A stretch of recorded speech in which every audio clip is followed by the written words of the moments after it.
You're not dreaming. You're just under his spell. Welcome, cursed ones.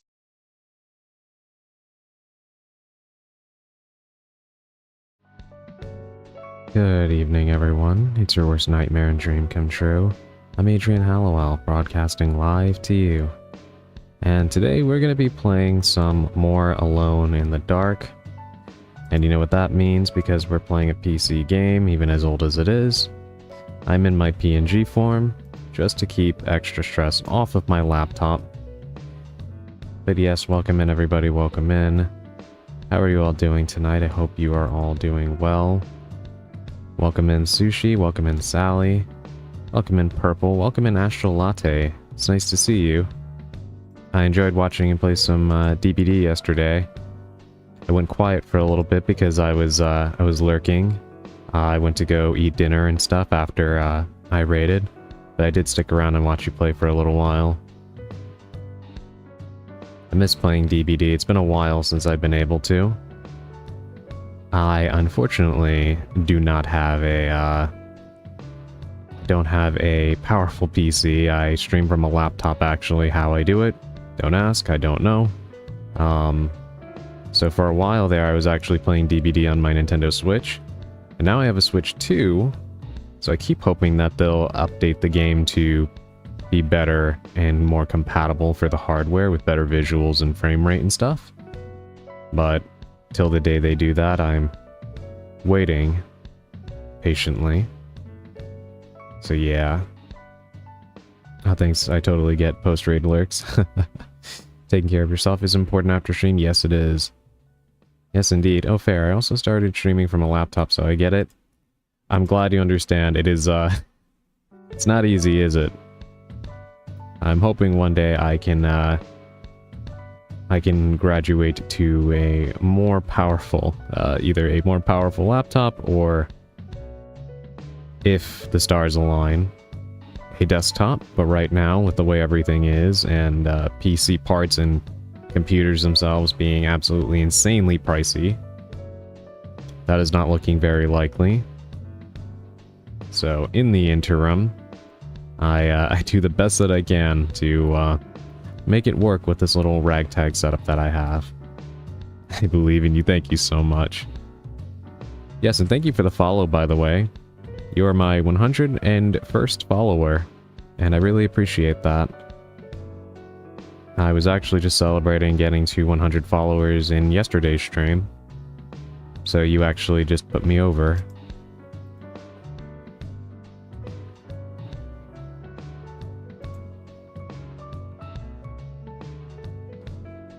But yes, today we're going to be playing Alone in the Dark. I'm hoping that we make a good amount of progress. This game had me quite stumped in the first stream, but I did feel like I made some progress with navigating the tricky controls and starting to think more outside of the box, in line with what this game tends to expect from the player.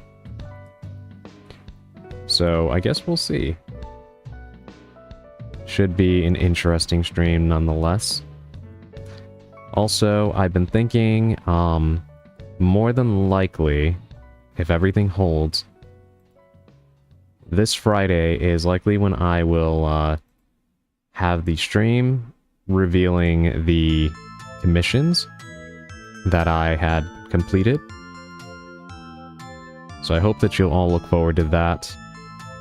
If things change between now and then, I will let you all know. But right now it's looking like Friday will likely be the reveal stream for what I had done. I don't think I've seen much of this game, so I'm interested in seeing what it's like. I think you're going to be quite amused. This game is from 1992, and it definitely shows. And I'm not one to ever, like, complain about playing a, you know, a retro game or anything, but my goodness, it is definitely quite obtuse. And it has resulted in quite a bit of, humor in, the awkwardness of me trying to navigate it all. I think last stream was quite funny in that regard. Old games definitely have their own charm. Definitely. Yeah. Yeah, I have been enjoying it, so I hope that you enjoy the gameplay you're going to get to see in just a moment. But yes, Friday will be likely the reveal stream for those new things. And also, for those of you that have been here with the channel for a while, you probably remember that I was interviewed. And I linked that interview on my Discord server and in the chat here when it happened. And there might be something else going on with that. I was actually contacted again by said interviewer for an opportunity to do something kind of fun. So I will keep you all updated on how that goes. I don't want to say too much in case, you know, things change with it, but it is looking like I might get to have a small part in a kind of a, I guess we'll say like a narrative drama type thing. We'll see how it goes, but I will keep you all updated on that. Welcome in, Naka. Good to see you. I hope you're doing well this evening.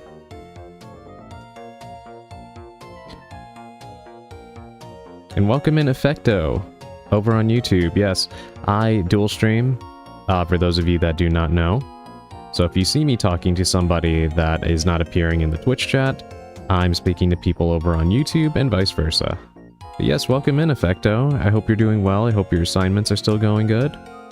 It's good to see you. Today I'm playing Alone in the Dark, so we're taking a little break from Chibi Robo. But I hope you'll enjoy the stream nonetheless. I'm a ghost. That's amazing. I'm excited for you. Thank you, Sushi. Yeah, I'm hoping that it all pans out. But it does seem like something that would be quite fun if it does turn out to happen. So we'll see. I don't want to put all my eggs in one basket before it comes to fruition, but it does look like it's going to. We're working things out and arranging stuff, so I will keep you all updated. I got straight A's, but I'm so stressed. I'm sorry to hear about the stress, but I am really happy that you got A's. Congratulations, that is all your hard work. Everybody in the Twitch chat, congratulate Effecto for getting straight A's on their assignments. That is wonderful news. And if both YouTube and Twitch hear Adrian talking to a third person, it means he's talking to the voices inside of his head. Yes, listen to Naka. You never know when those voices might manifest. They're quite unpredictable.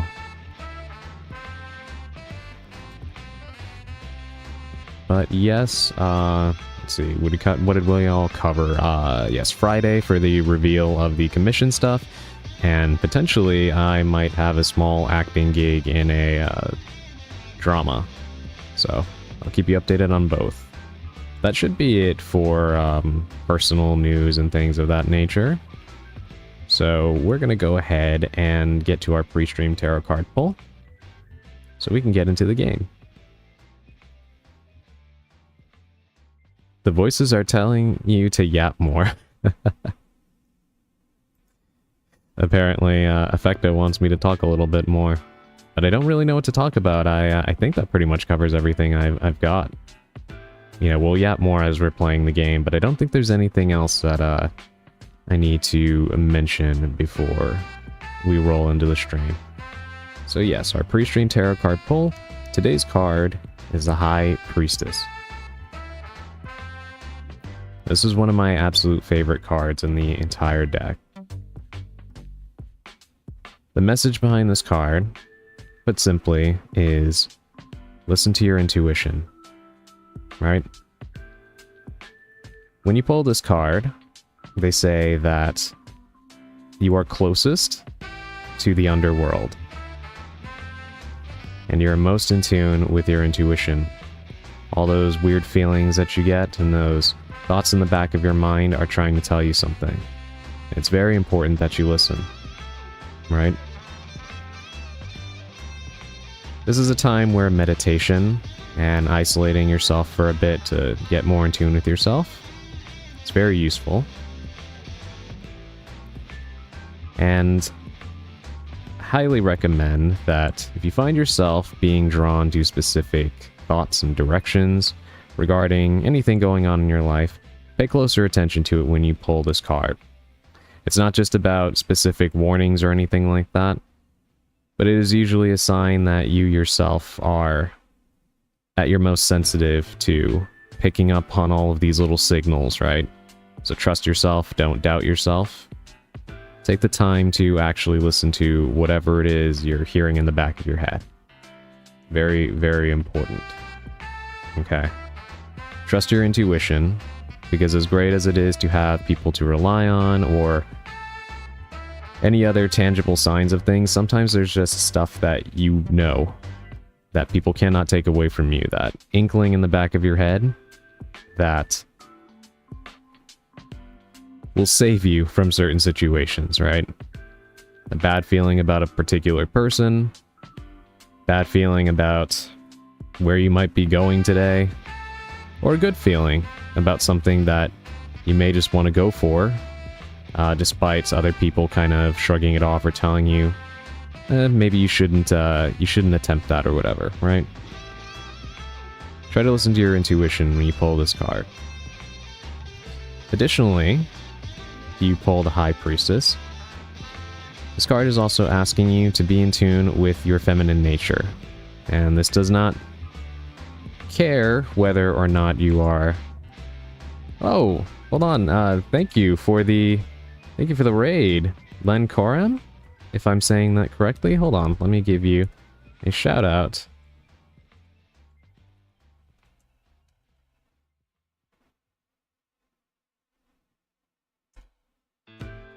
Yes, thank you. I really appreciate that. Welcome in. Most people get the Len part wrong. Well done. Thank you. I am a writer, so I hope that I can get most things right. If not, I'm definitely doing something very wrong. But welcome in, Raiders. Welcome in. I'm Adrian Hallowell. I am a Cursed Witch VTuber. I am normally a 3D model VTuber. But I'm playing a PC game today, and because I stream from a laptop, I am in my PNG form to reduce some computational stress. So that is why I am a moving image today, but welcome in everybody. Thank you for the raid. If you have to raid and run, please do. You do whatever you need to do, take care of yourself, do all of that post-stream self-care goodness. Totally understandable. I just appreciate the thought to even raid me in the first place. Thank you. And for those of you that stay, I hope you enjoy the game. We're going to be playing Alone in the Dark today. What were you playing today, Len? How was your stream? It's good to meet you. We appreciate first-time chatters here.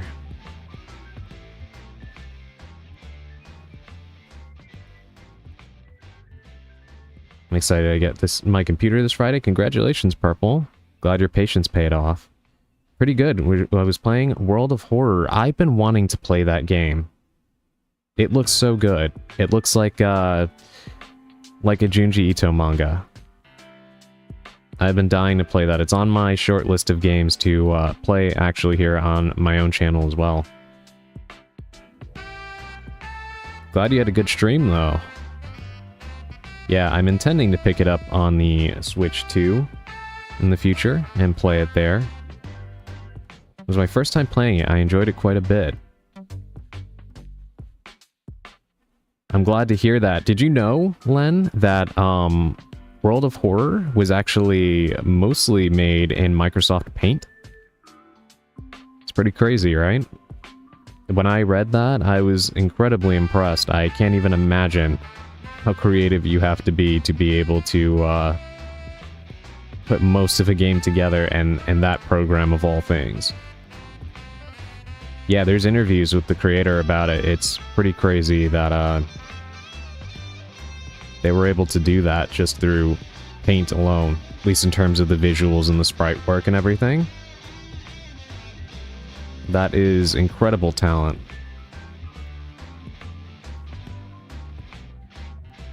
Yeah, that is a game that looks very, very impressive, and I can't wait to play it. As you can see, Spooky Sushi over here is also a streamer, and she played it.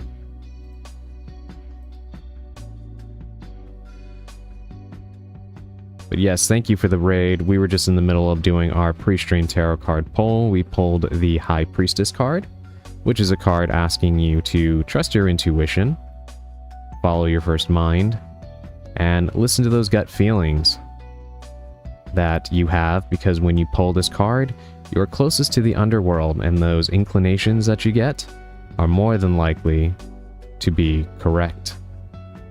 Also, follow your feminine instincts. This does not discriminate. It doesn't care if you are a man or woman.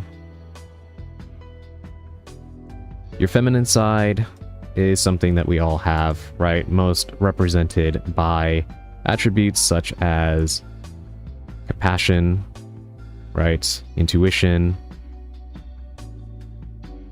things of that nature. And lean closer to that. Lean further away from pure, cold, stoic logic. Doesn't mean you have to abandon rational thought, but try to trust yourself in those things that you can't quite put a finger on, because it just may save your life. I do gotta lurk, though. Gotta make supper, have a good stream. Thank you so much. I really appreciate it. Thank you again for the raid. And enjoy your dinner. But yes, that was today's pre-stream tarot card pull. Hope that resonated with all of you. And now we're going to get into the game. Bear with me. Hopefully it opens up the way it's supposed to. Gave me a little bit of trouble last time. So give me just a moment.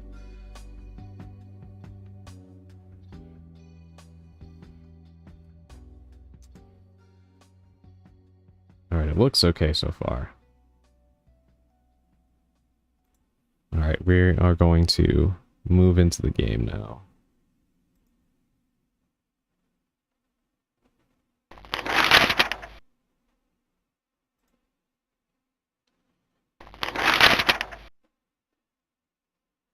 Okay, 1 minute. Now I need to...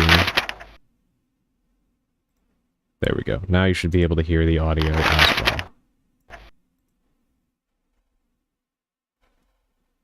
Alright, now we just go from where we left off.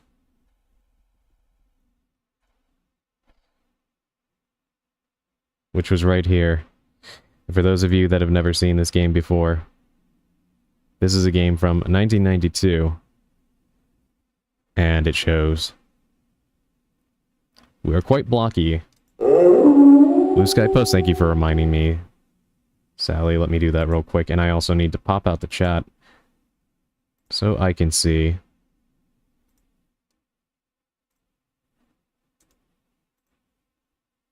Alright, the post is live. Thank you. I forgot to post yesterday. So that is quite helpful. Alright, now I have you all on the side.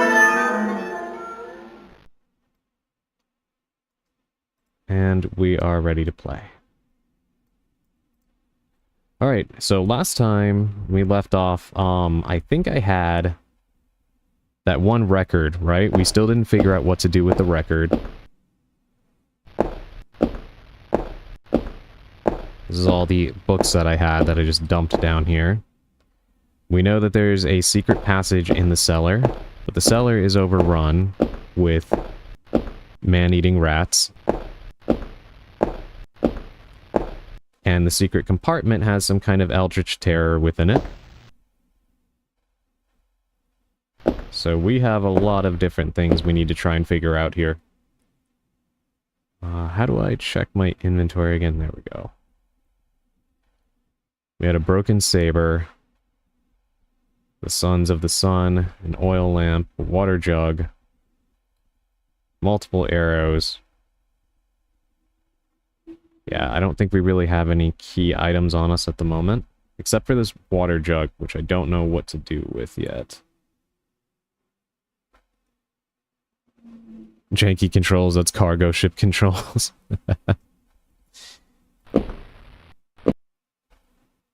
Yeah, anyone who thinks that tank controls are difficult, I beg you to play this game, because it does not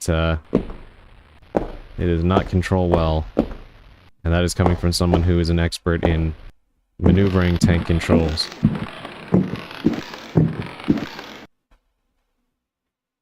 No, thank you.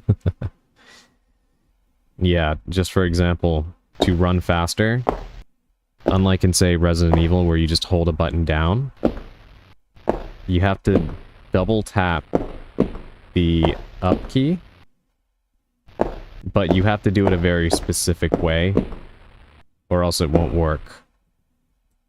Let's leave the record. So we played it last time, and these things didn't much care for it. We can't touch them either because they'll come to life and kill us, which is always lovely. So we need to run around for a little bit and try to figure out where we can go. Oh my god.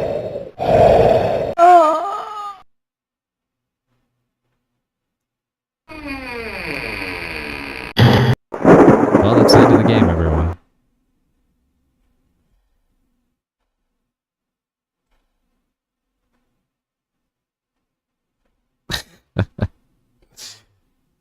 Thanks for the stream. Yeah, of course. Okay, let's not go in there. Last time we went in there, we got the book that told us what we already knew, which is to throw the statue at the what do you call it, the suit of armor, which we did.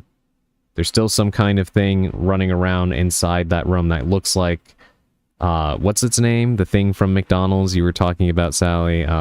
Grimace, right? There's some kind of monster in the library that looks like Grimace. And I'm at a loss right now for what else we can do.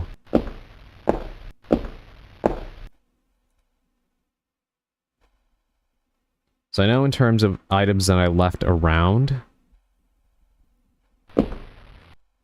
there's the record, but then there's also this pot of soup here.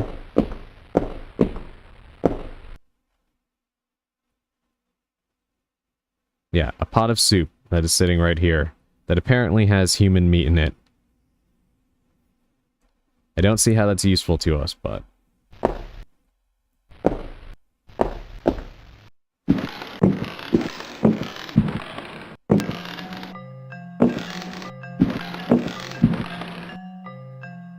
No, we don't want the empty box.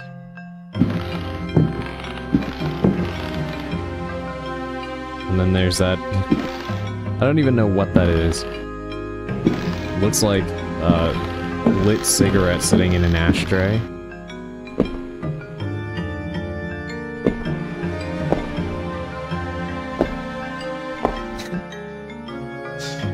And we have Sushi starting the twerking up for the music, I suppose. By the way, for those not subbed, we have an ad break starting in 50 seconds. Yeah, the purple McDonald's mascot, I've always thought of it as that guy. Yes, I can see why. It looks exactly like Grimace, except very low, low poly.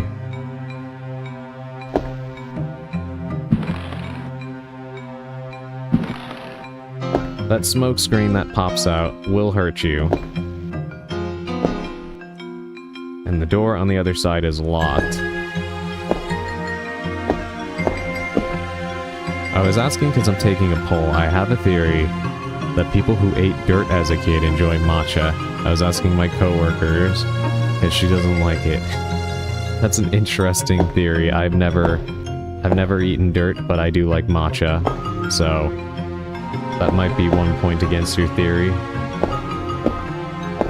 Alone in a random mansion full of SCPs, yeah. That does feel like what this experience is. Alright, let's not come down here yet. Please go back up the stairs. Dirt tier list when? How's the audio balance, everybody? Does it seem okay? Because on OBS it keeps saying the game audio is like peaking. It's not too loud, is it?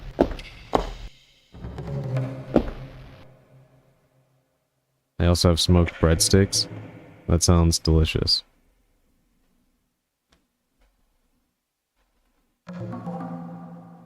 Game audio is fine, thank you, Naka.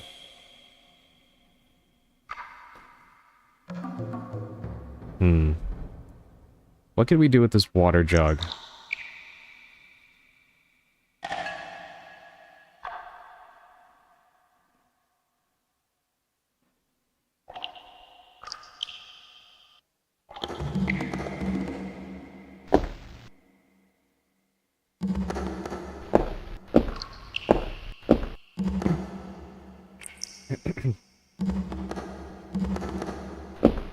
Alright, was there anything left in the room with the ghost here?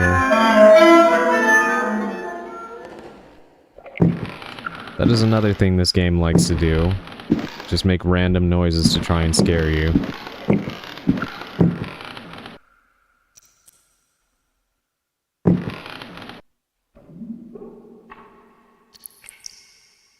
It's a horrible camera angle.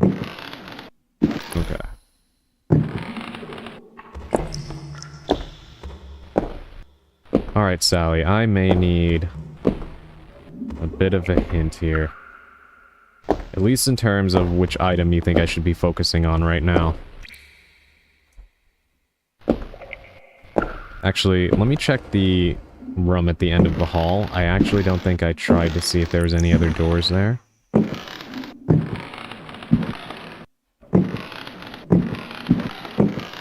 Alrighty, we'll check it in 1 second. Let me look at this room again.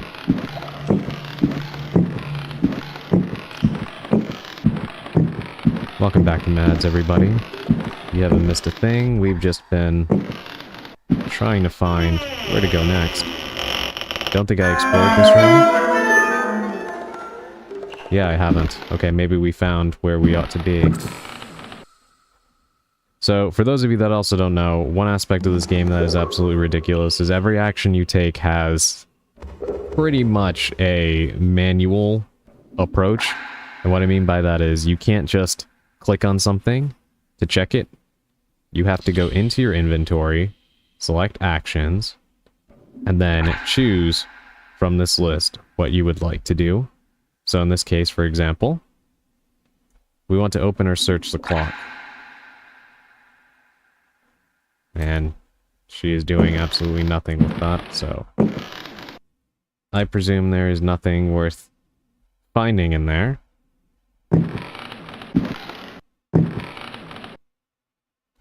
Nothing important on the bed. Nothing with that. I don't like that there's a window here. You find a book. I'll take the book. Her face is killing me. I know. You should see when it gets super close up, Astral. It might be scarier than any of the monsters in this game. Alright, I'm gonna put my back against the wall here because I already know something is going to pop through that window. Alright, we have another book here, so I'm gonna let the game narrate. Wait, what did it say? A false book?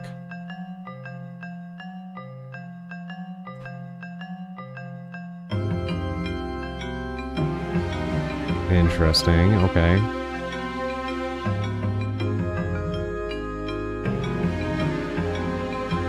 So I can't actually do anything with it, but I'm assuming that there might be a spot for it somewhere in the library, perhaps?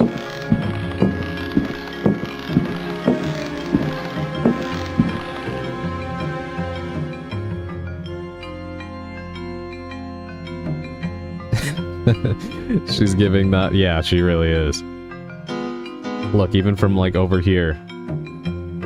That little glimpse right there when she kind of turns and you can see her bright eyes and then the lips. It does kind of look like that set of emojis, doesn't it? Sounds like the house I used to live in. Freaky as fuck, dude. You could hear everything, which made all the noises when I was home alone even more eerie. Yeah, creaky houses are, always interesting to be in by yourself, right?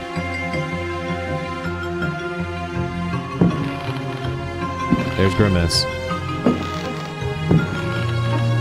And he can just phase through objects, apparently.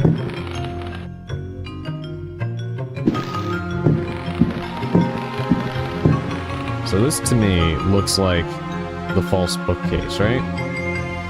So can I put the book in there? The room is in the dark. That is...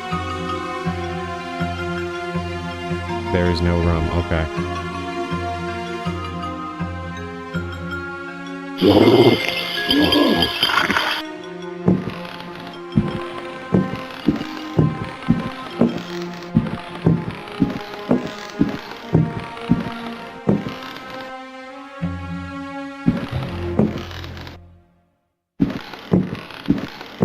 Sally, am I right for thinking that something goes right here? Because this looks very much like a... This looks very much like a door. I hate that you can't just use your hand while also holding the lamp. I have to put it down somewhere. Good idea, but wrong place. Got it. Alright, then I'm gonna need to put the lantern down. Hold on. Because I can't use my hands and carry it at the same time because that would make too much sense.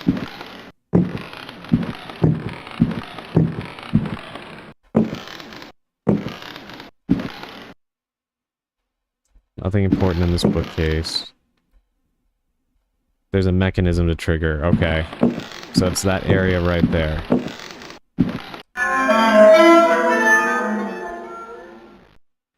I do find it funny that they still play fake jump scare noises, even though there's already a monster in here. Like, it's pretty unnecessary.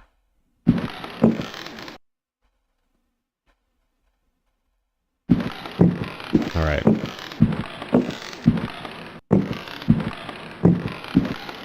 Got me getting caught.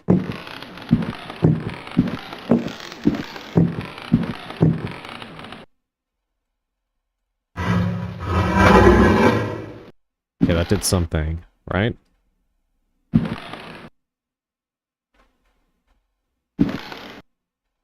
Yes. Yes, it did.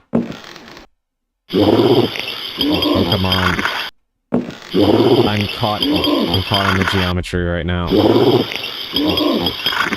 Oh my god, I'm gonna die. I can't move, I am stuck. Oh my god, I just popped out. After taking an unnecessary amount of damage. That is frustrating. Look at these looping skills juking him. I was until I got caught on an invisible wall.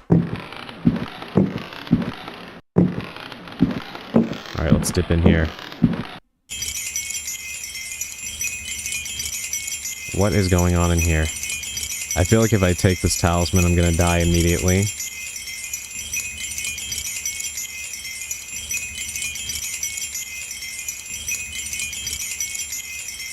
Grimace can't come in here, right? Doesn't seem like it. Let me put the lamp down. DBD skills. Unfortunately, I think my DBD skills have probably evaporated with how long I've been away from the game. You find a dagger. You find parchment.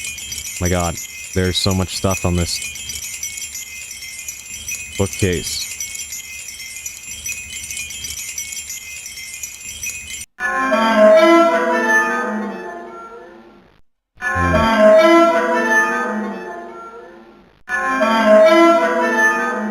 Why is it just playing that sound on loop?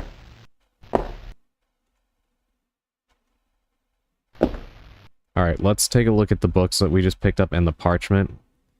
We got 3 separate daggers. Let's read it. The Book of Yael, Signs of Stone, Eucharistic Rituals of Forbidden Cults. Texts collated by Monsignor Vacher, legate in the Curia of the Vatican. I see, Effecto, you are making noodles for dinner? That sounds delicious.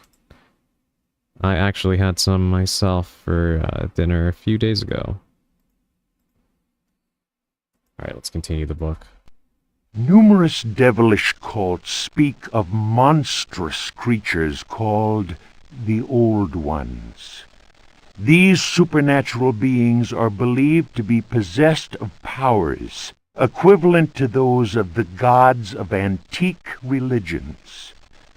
Adepts of such cults refer to forbidden literature in order to cause these frightful entities to appear before them. What serious student of folk myths has not come across the names of Cthulhu and Shub-Niggurath?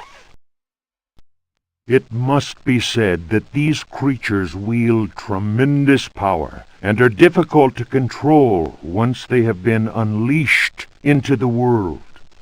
Those who serve He Who Goes in Shadows protect themselves with signs of stone carved into the walls of houses or engraved on various objects.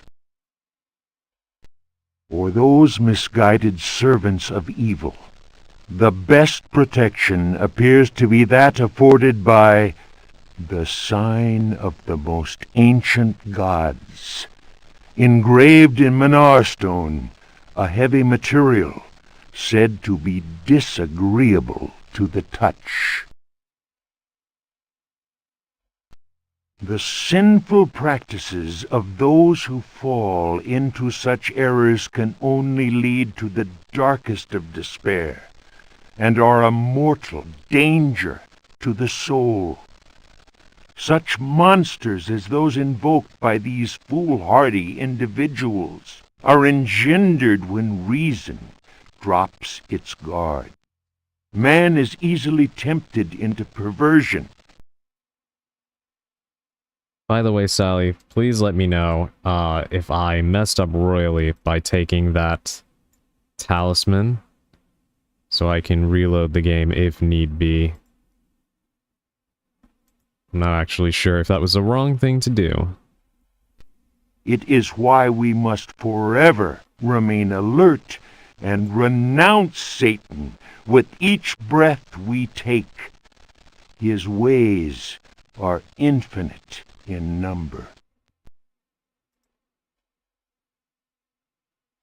No worries, you can't soft launch yourself anymore, I think. Okay, good. Thank goodness. Alright, so that was the first parchment. We have quite a few of these, so I hope you are ready to listen to more of this narrator, everyone. The Sacrificial Dagger, Otto Stern, Lumina Books. The importance placed on ritual sacrifice is constant in religious cult practice. Propitiating the gods is a theme common to many religions. The Old Testament affords many examples. Primitive polytheistic belief systems integrate sacrifice in their rituals as part of the recurrent process of reaffirmation and, naturally enough, group cohesion. The members of their social and religious community come together in an act of purification and atonement. It would be erroneous to imagine the act of human sacrifice linking priest, offering, and God, C.F. Manzetti, Stone Cults, as anything less than a vital focusing of the group's faith. The act also ensures the continuing appeasement of the god, but only if practiced by a recognized officiating priest using the appropriate instrument. Studies made concerning primitive religious groups bear witness to the central role of sacrifice in living ritual. My own work in the field of ethnopsychology brought me into contact with a sorcerer living in the region of Arkham.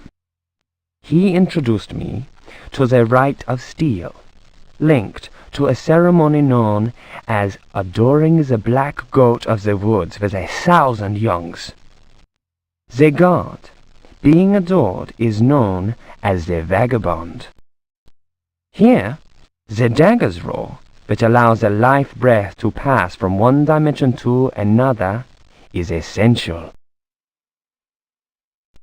The vagabond is a frightening figure, being able to move where he wants and to kill those who have displeased the goat god, for whom he acts as a go-between. The goat is clearly a fertility god. The priest, having spoken the invocation, must choose the appropriate dagger for the sacrifice. The knife with a sinusoidal blade that must be dipped 7 times, on night when the moon is full, in water that has been distilled 100 times, will be laid aside, since it would send the vagabond back into his own dimension. See illustration. Okay, so first of all, these are some very stringent requirements here, but I guess we found what we need the water for, right? And that dagger right there should be one of the ones we picked up. Okay. So it needs to be dipped in water on nights when the moon is full. Okay. The priest will rather choose the dagger with a curved blade. That is more appropriate for slitting of the lamb's throat. This act transfigures the sorcerer priest and plunges the assembled worshippers into a divine trance.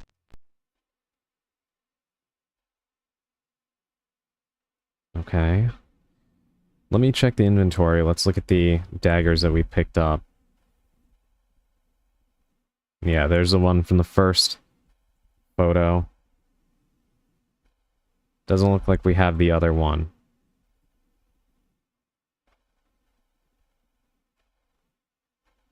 The talisman, and then we have 2 more books.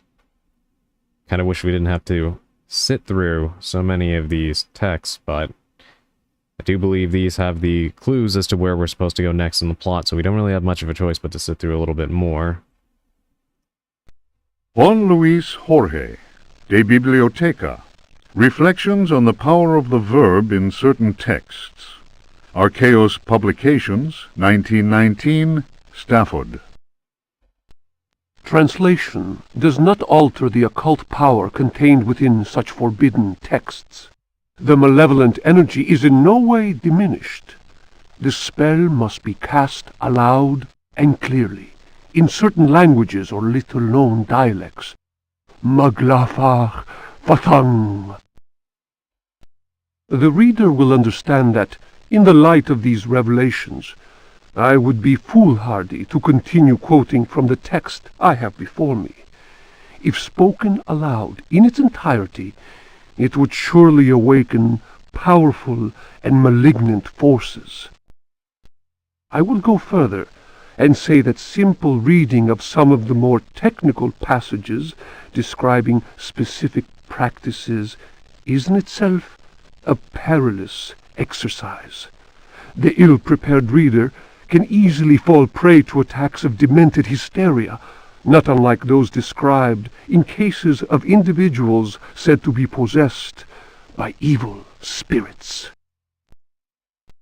I recommend the study made by Zempf, Urbain, Grandier, and Loudon, and the reports made by the Reverend Richard Price concerning a number of astonishing, to say the least, exorcisms carried out in a parish near Providence. Given what I have written, we must be grateful to the librarians of the British Museum, who have never allowed consultation of the work of Al-Azib's startling work, the infamous Necronomicon. Copies of that work do exist, in spite of the zeal of book-burning inquisitors. For proof, we need look no further than the British Museum, of course, and the sealed archives of the Miskatonic University in Arkham. Other examples of books whose evil can be unleashed by any thoughtless reader are von Jutz's von Unersprechlichen Kulten and the abominable De Vermis Mysteries by Ludwig Prien, whose sordid death should be a lesson to all those tempted by a study of the occult. Calls Batman to investigate Arkham. I'm honestly glad that there is a skilled narrator reading this off, because I would be very out of my depth trying to pronounce some of the names of these things. We have one more book to listen to. Hopefully it's quite clear about what we need to do, because so far, outside of the daggers, I'm not really sure where we would go next. So we will need to run around a little bit more after this, but let's listen to this last book and see if it gives us a clue about where we need to go next in this mansion. How many tries to pronounce that? Way too many. Ludwig Prien. De Vermis Mysteriis. Nomine invocatoris si non sanctificatus es cave. De Vermis Mysteriis non absolvo folem legendum fatum et eum versus. Tibi magnum inominandum signa stellarum nigrarum et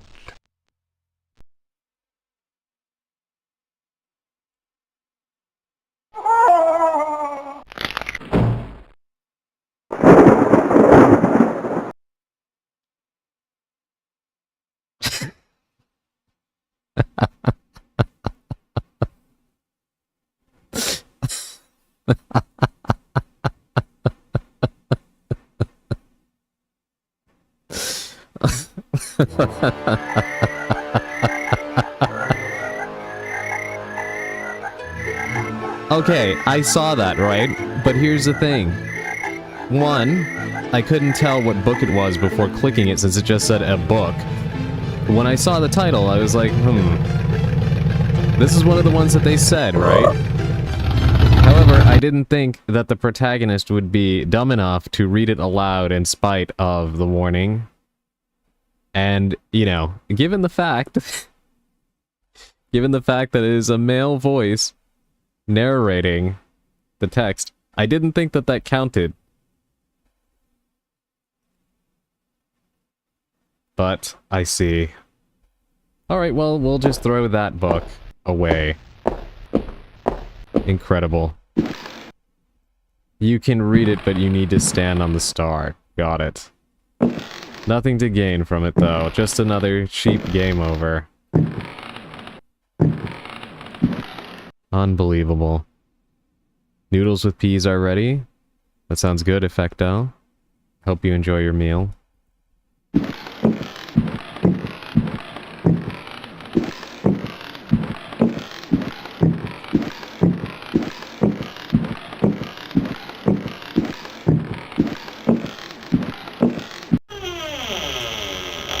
I think I may need to clip that. That was incredible. That was absolutely incredible.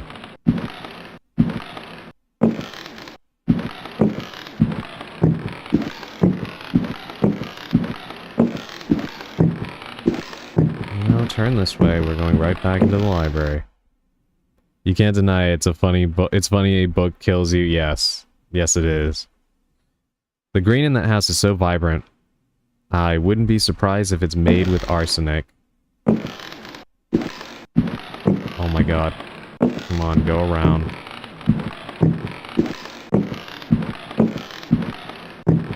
I need to put the lantern down because, of course, she can't use both hands at once, apparently.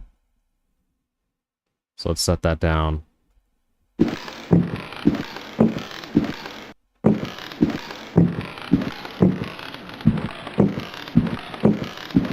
Alright.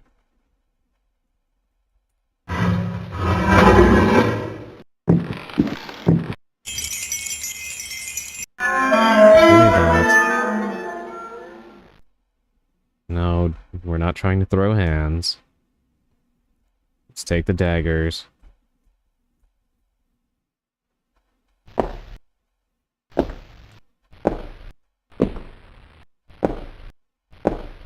And check which book it is. Is it this one again?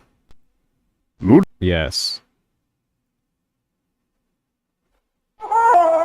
Sally, I was standing on the star and I was just trying to see which book it was so I wouldn't carry it. What the hell just happened?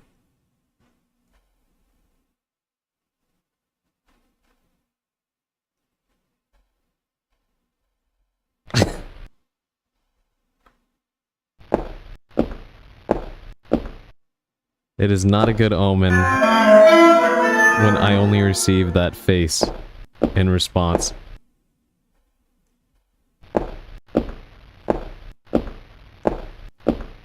I'm surprised it kills you even when you skip it. Yes, that is so stupid. I didn't even look at the actual text.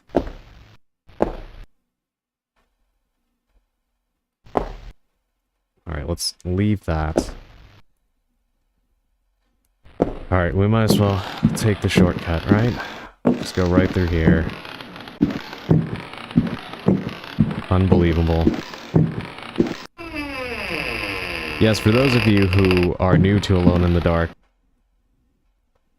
this is the kind of thing that has been happening all throughout my playthrough. The most absurd deaths.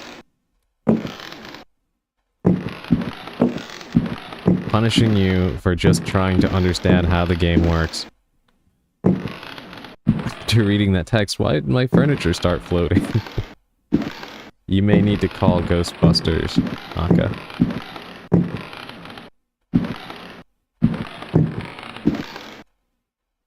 I need Grimace to leave me alone for a minute.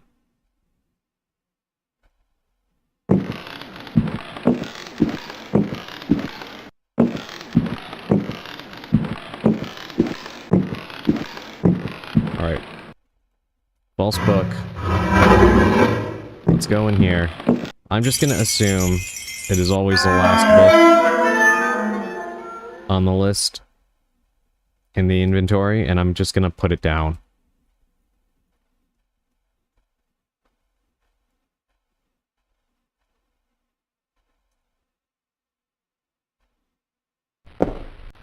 There we go.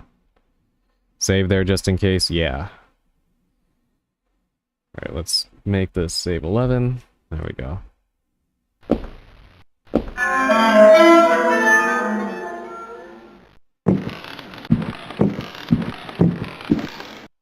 Alright, we're free of the accursed book.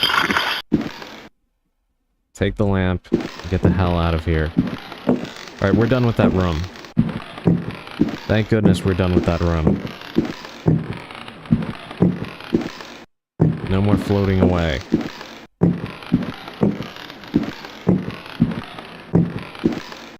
But now begs the question, what now? So we have the daggers and a talisman.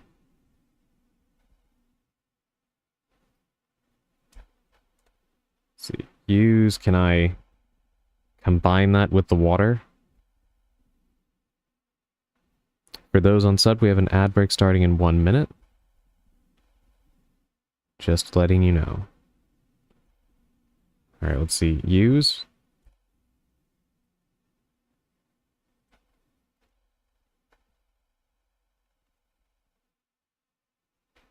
Did that do anything to the dagger?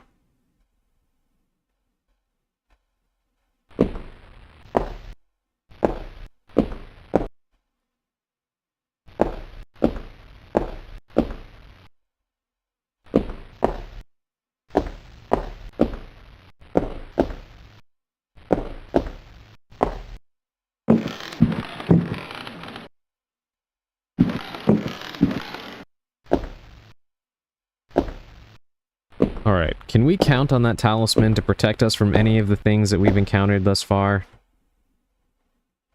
Or does that need to be charged in some way? No, okay. Of course not, why would it?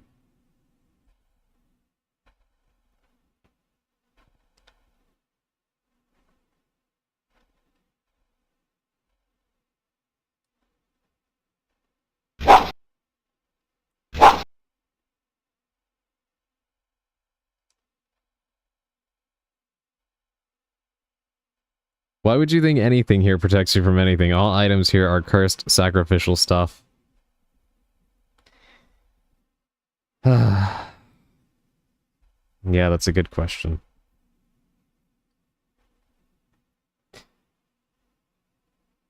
I'm extra paranoid now after what was on the ground was supposed to protect us from the book, and it most definitely did not.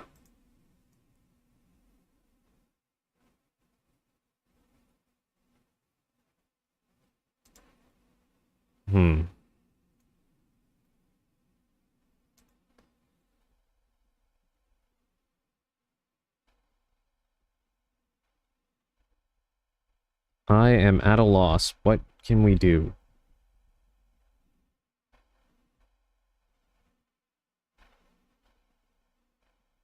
There's one locked door that we don't have a key for.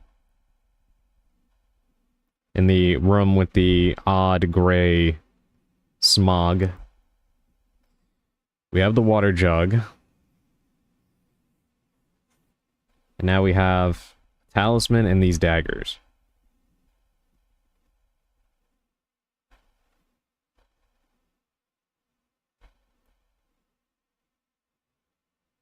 talisman that does not protect us at that.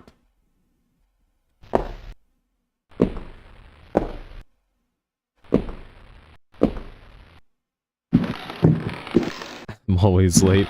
No worries, Bolgay. Welcome in. Trust me, you're not quite late. The only thing you really missed was the opening yapping and the tarot card pull. And I've just been wandering around the halls of this mansion, trying to figure out where we go next. Oh, you did miss one funny death. But outside of that, you are right on time.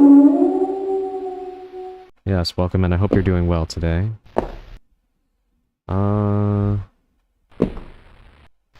Okay, well, we do have the... Maybe if I try to use it here. This reminds me of Clock Tower. Clock Tower is another game I do want to play. They did remaster it recently. I do want to play that on here as well. It's a shame there's no modern way to play Clock Tower 3, if I'm not mistaken.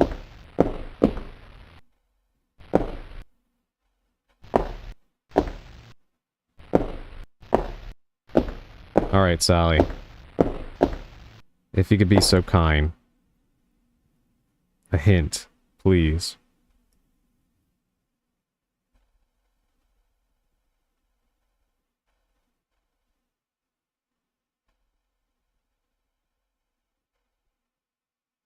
Still don't know what to do with this fire poker either. We have some odd items in our inventory right now.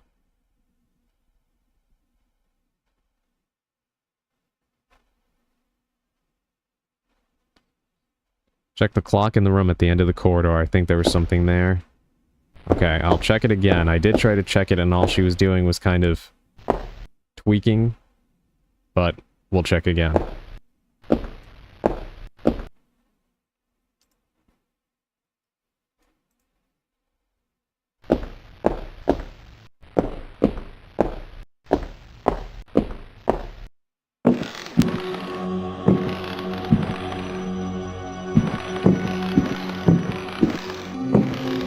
I really do love how that monster has just commandeered the bathroom and won't come out. Not that I want him to leave, but it's funny that he made the bathroom his base of operations. Very ambitious of him.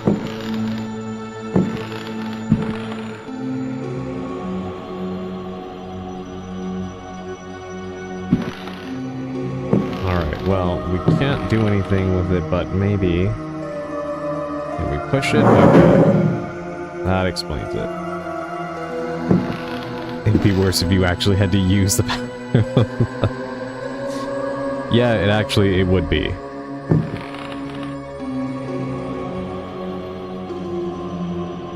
See, I didn't think to push it because with the way this camera angle is... Kind of makes it seem like you couldn't go past here because of this dresser. But regardless, we have something new. Let me make another save. Just in case this is a trap of some kind. No, I don't want you to push it. Let's search the hole. A key and more parchment. Alright, let's explore the key first. We've been sitting here listening to quite a lot of reading. Let's see if we can figure out what the key goes to first. I do have a suspicion as to where this key might go. Let's see.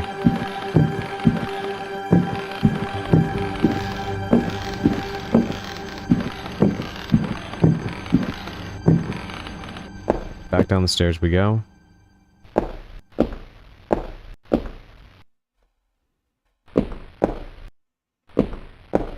I'm feeling like it might go to the door in here. Because if not, then this is kind of a useless key, right?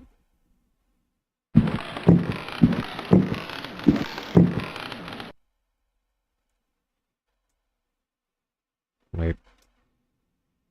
Okay, I was right. How much damage did that do? Oh my god. That's annoying. Alright.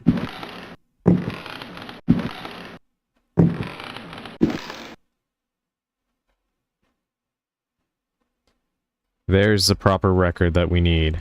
And another book.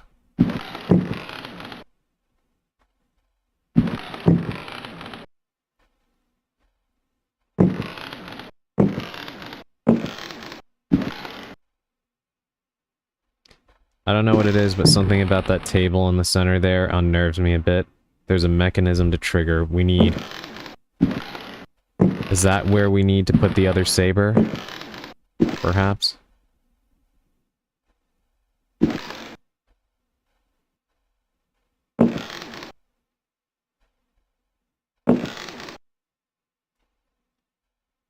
Can we push this?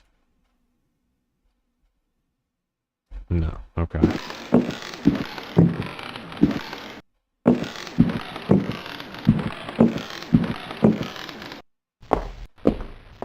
Alright, let's play the second record. Then we'll listen to the books. Can't carry anything else. Yes, because I'm carrying a billion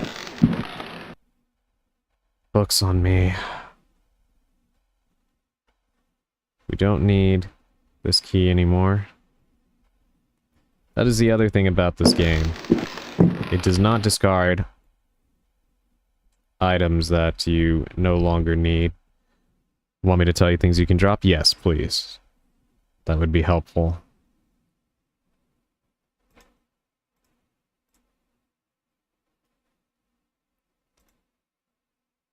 That way we're not sitting around here watching me manage an inventory that is lying to me about what is necessary and what is not. All daggers, water jug, and of course the books. Okay. Interesting about the daggers. They put the parchment down as well. God, you weren't kidding when you said this is kind of like Resident Evil 0. Daggers are just to kill the purple man? Okay. Which is kind of useless because we're already done in that room. Unless we need to go back there for something later, but... Oh my god. That is... It's just for revenge. That's incredible. Risk your health for nothing.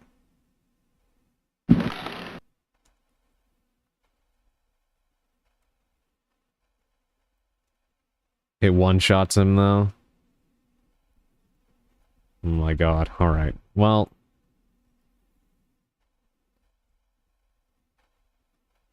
Let me put the second parchment down, and then we have... Yeah. Alright, let's listen to these and get it over with.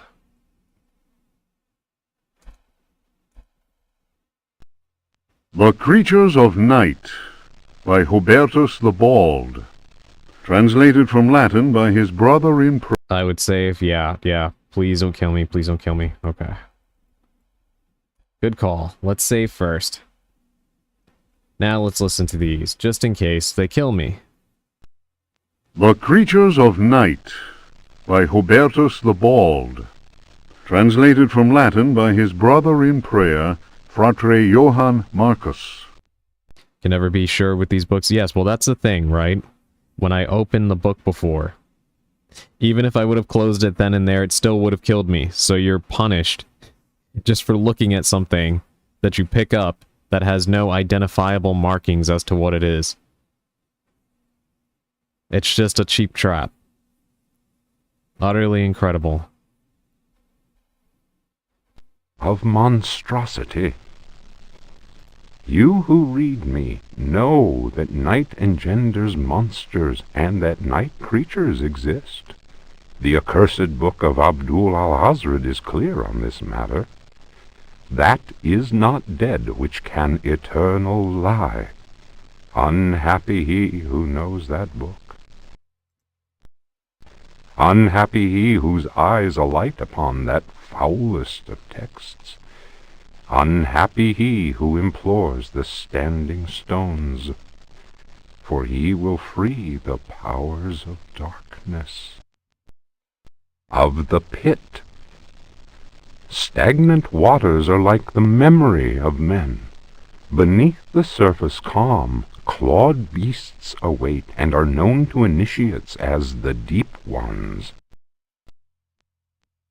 Awaiting his prey, the deep one seizes him and drags him down to the abyss, where Dagon, the cruel god, swims and reveres him whose name may not be pronounced. Of libraries.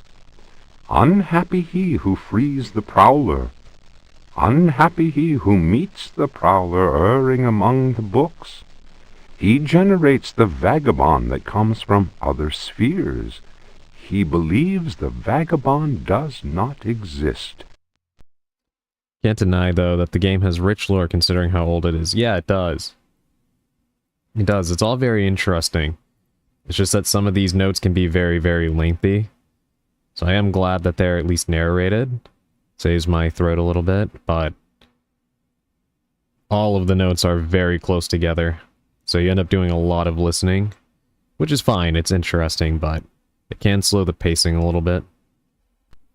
He will feel the embrace of death, for in the eyes of the vagabond, books are no more than dreams, stone no more than wind. The vagabond knows how to take the breath of the reckless. Of strife. He who speaks does not know, and believes he is able to kill the creatures of the night. Folly. Evil is conjured up by science and secrecy. Purple Fat Guy is the vagabond. Yeah, I kind of figured that was the case. He who prowls among books will perish by the blade. He who flies in the dark caverns will scream in fear. He who swims in the depths will evaporate. But he who believes he knows nothing. He who knows says nothing. Of death. There are domains more terrible than death. That is not dead which can eternal lie. Each creature is conjured up and is not dead, but returns to the origins. A monster, a science. Steel kills the vagabond who never dies. Translator's note. Here ends the manuscript of Hubertus, who died in the library of the convent of Teruel in the year of our Lord 1666. Requiescat in pace. Interesting. It's funny how many of these notes are dedicated to talking about this vagabond. I would think that he was like a more significant boss, and he's just roaming around that small little library. And is really no real threat. Alright, we have one more book to indulge.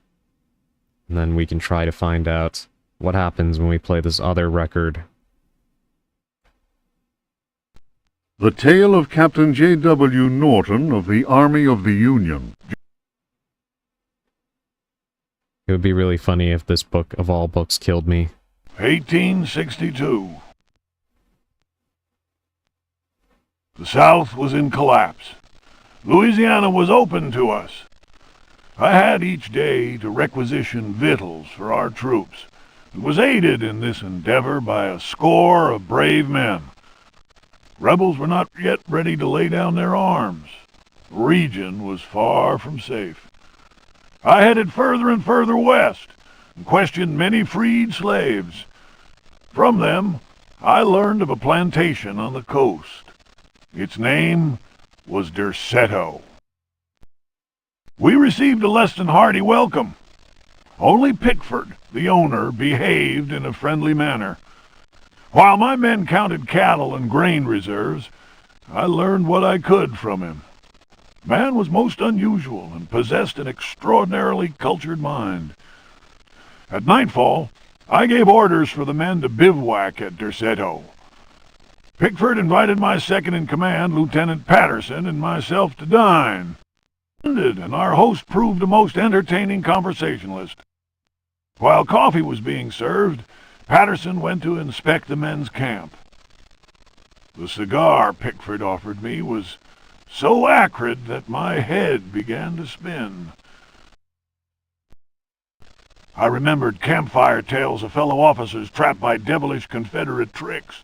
My mind floated in a foul and dense fog, from which emerged the enlarged and deformed face of Pickford. He grinned at me. Patterson's return chased off the nightmare. I heard shouts and firing from outside and found the strength to take out my revolver. I fired 3 shots. Pickford fell to the floor. Patterson then helped me out of the burning house. The air was filled with smoke. We resembled a company in disorderly retreat. I saw slaves leaping into the flames of that inferno. They were trying to save Pickford's life. What in the world? Someone got the good stuff to smoke. I think it's that thing that's actually throwing out weird smoke in the dining room. At least that's what I would assume. It kind of sounds like what he's describing there in the text. Alright, hopefully I have enough room in my inventory now. Yes, we do. You got the legendary salsa shaking my head. Alright. I saved, so now we can play the new record and see what happens.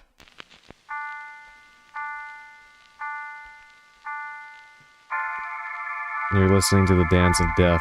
Oh my god, no, move. Alright. Let's just load the game. I'm not dealing with that. That was not my fault. I could not move. Let's put it all the way in the corner and back up a little bit because that other record right there is going to get me caught in a stun loop of trying to pick it up. There we go. Now I have a little bit of room to maneuver just a bit.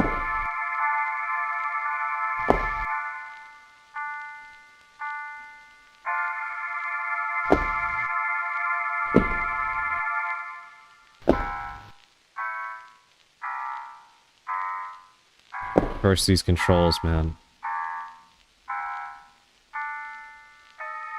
Now's my chance.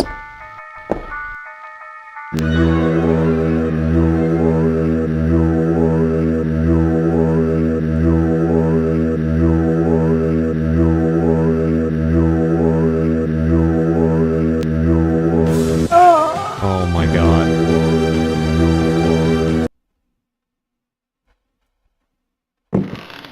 You know, I was hoping that the music would pacify them, but... Real quick, I hate when people assume I speak a language and just start speaking to me when I tell them I don't know. I get this look of sheer disdain. It's annoying.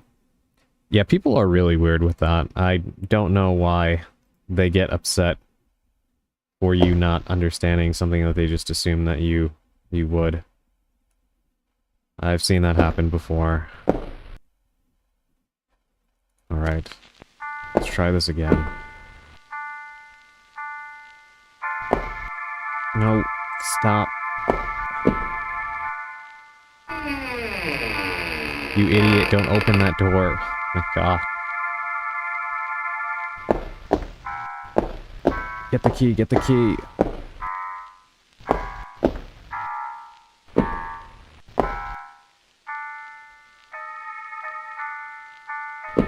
This is incredibly unwieldy.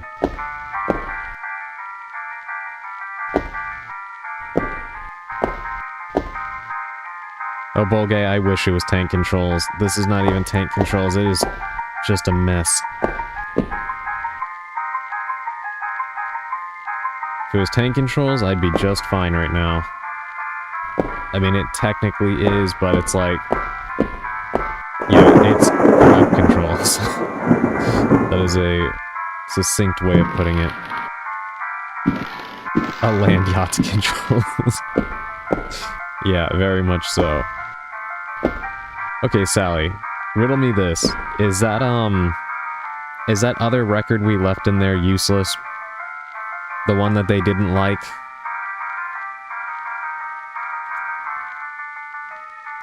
How did I know? Incredible. Seriously, that's amazing. That they just leave something there that you have absolutely zero use for. This game does... I noticed that Alone in the Dark is guilty of all of the things that people who have never played Resident Evil accuse Resident Evil of doing. Alright. So now we have the key. Let me think. What other locked doors did I come across? Oh yeah, the main hall, right? Or upstairs, anyway.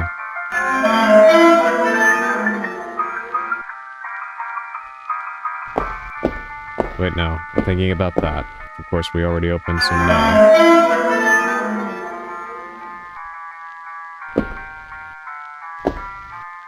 What other doors are still locked?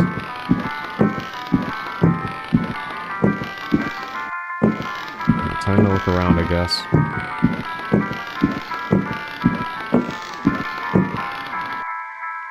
It's kind of insane to me that I can still hear the music playing all the way over here. How loud is that thing?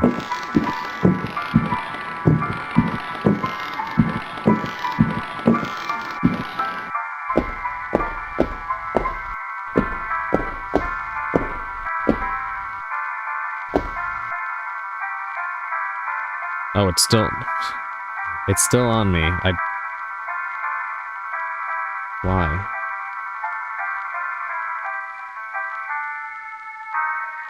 Alright, let's go back downstairs and get rid of it. Also, Sally, is the, I don't mean to be asking you so many questions, but I'm very curious. Is the pot of soup worthless as well?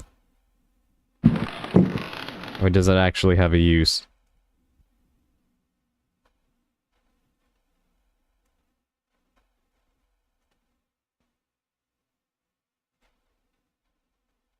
No, I don't want that.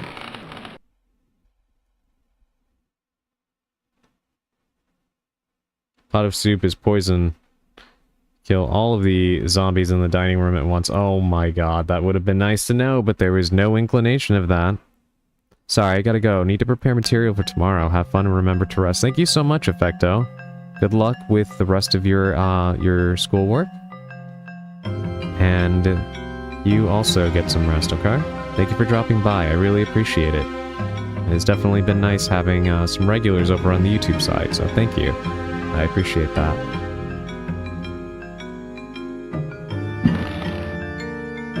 Oh, they're just gone now?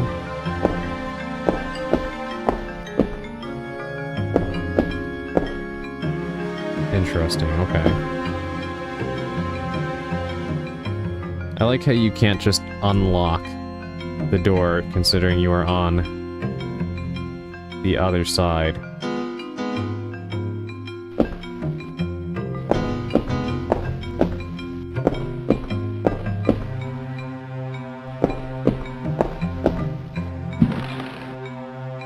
Alright.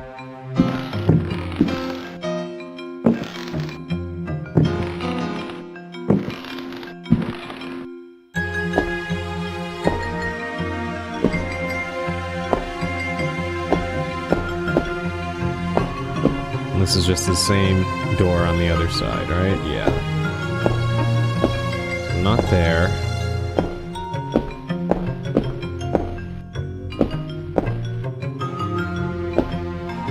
There's nothing over here, right? Was there any kind of, like, locked chest or anything?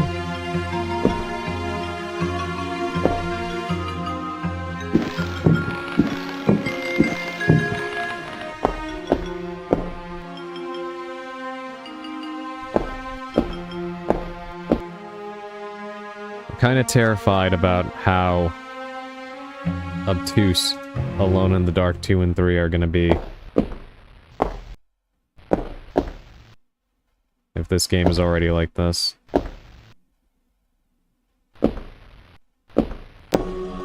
Alright, let me think. What places are there so far in this mansion that have not been unlocked yet? Not as much as this one, sadly not as good by a long shot, really.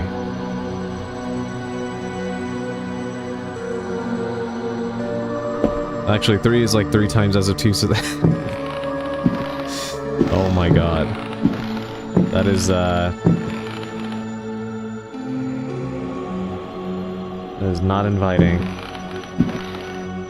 How could they have made it worse? In 3... it's like you can soft lock just by breathing. Oh my goodness.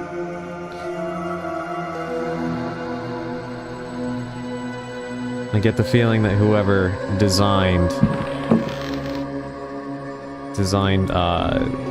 some of these games was a sadist.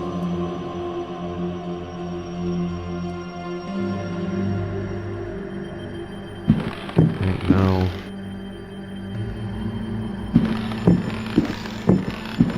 Can this be pushed out of the way? No. Tell because it is not a 3D object.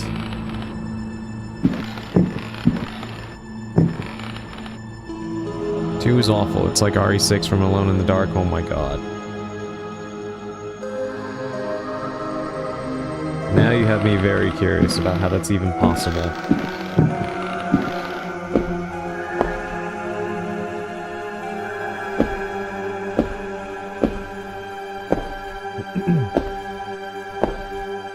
Okay,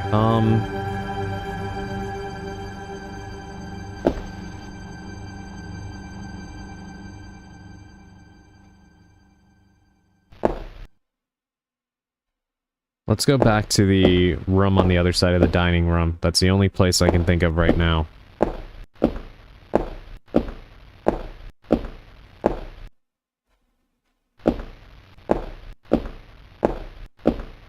So there was that thing that said there was a mechanism, right? Where the sword and shield were. But it looks like you need to put a separate sword, and I'm assuming that is the saber that we already broke. I really hope I did not completely soft lock myself by doing that.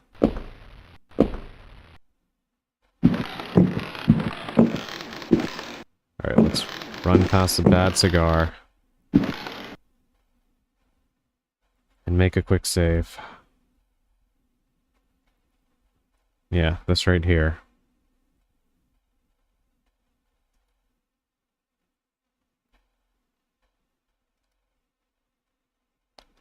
There's a mechanism to trigger. By the way, if you're planning on playing... Uh-oh.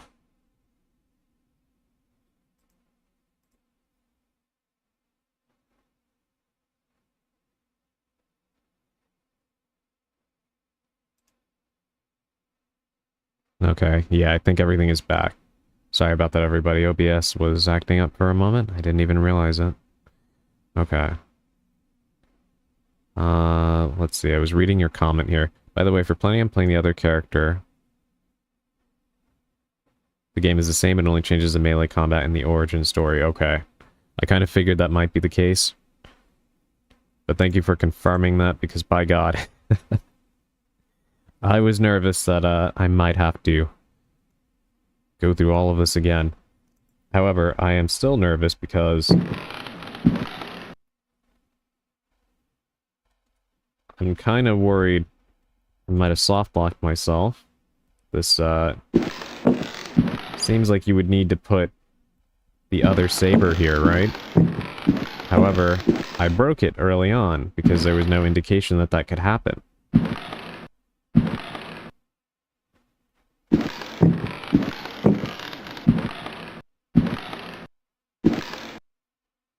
So I guess I'm gonna ask you,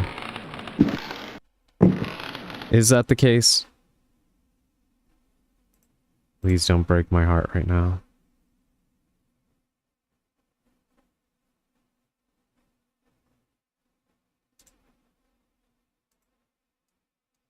You have both pieces? Yes, I do. Where's the... yeah, the saber blade.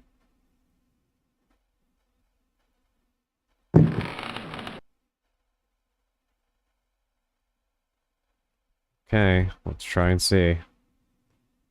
You put the saber blade into the coat of arms.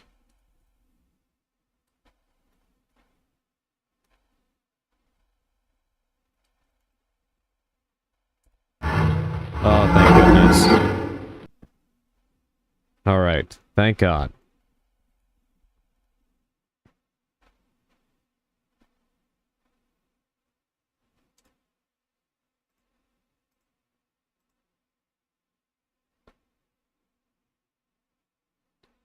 Alright, we're still in this. Let's go down and see what resides in the dark. Alright, this feels like... this feels like I'm gonna step on it and go right through.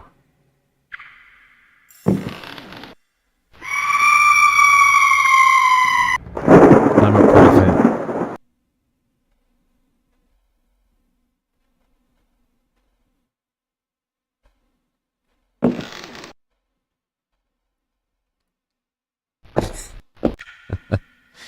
Alright, I'm assuming I've just gotta run. Right? Just go for it. Yeah. It's a pre-Tomb Raider segment. Look at that face. Good grief.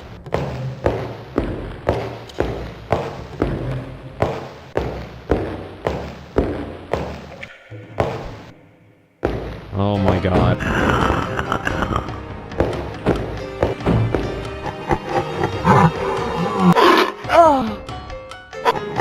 I do not have time for this. Please move.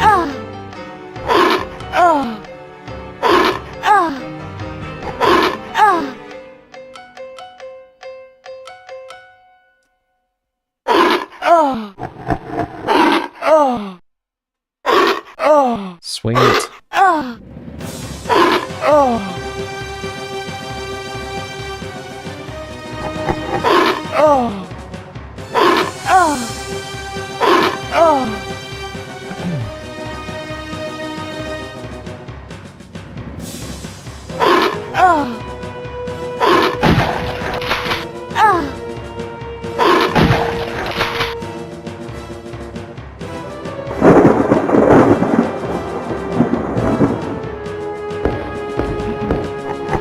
So stupid.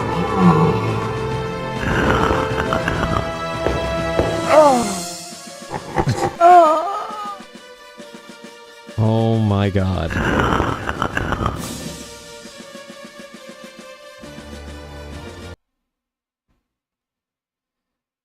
Alright, well this is gonna be interesting.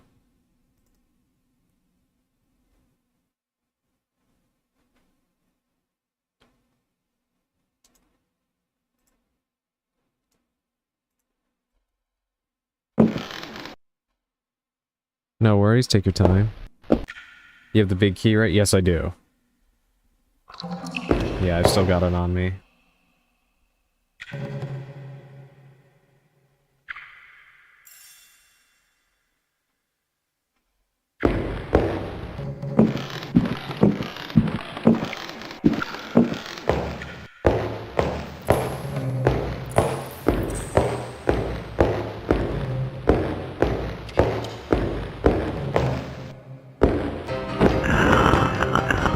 jeez.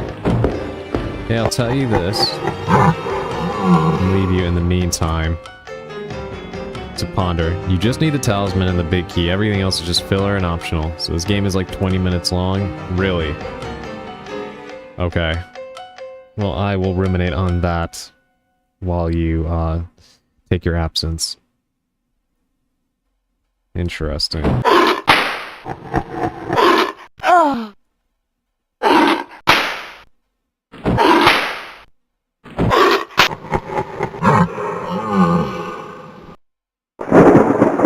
Alright, we killed him.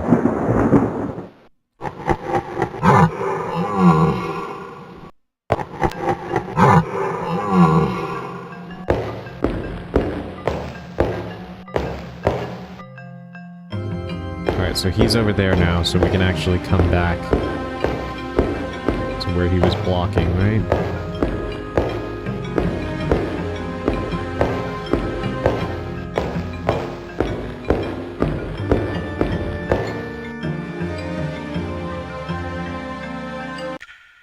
Oh my god, that just takes us to the cellar.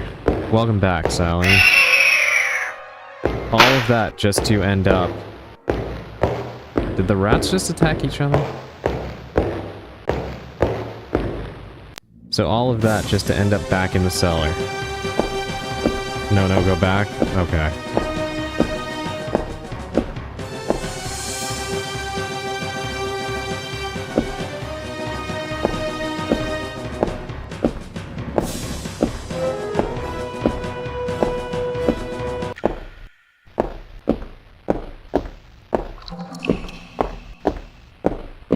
Need to jiggle the worms, but the rest are over there.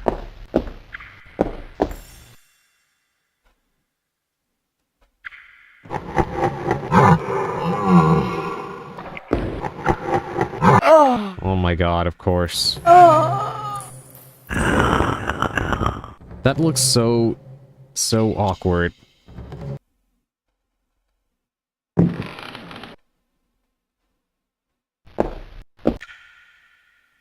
Alright. Let's take the sword again.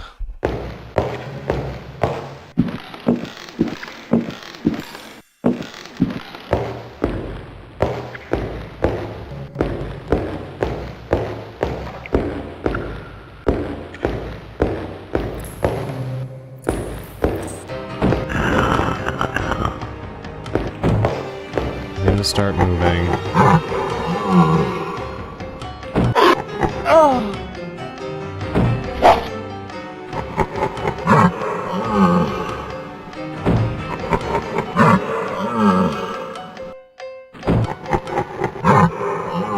My god.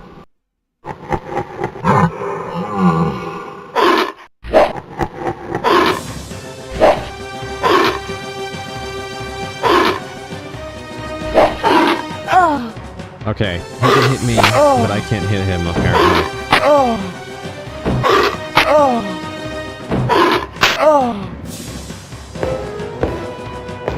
Absolute nonsense.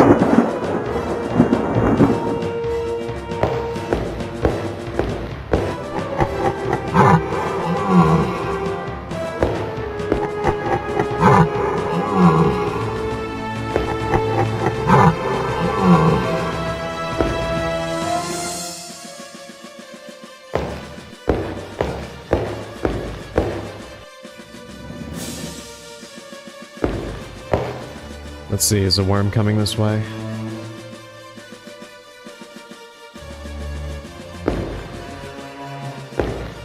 I'll take a look, because even if I die, it's fine, because I lost too much health just then.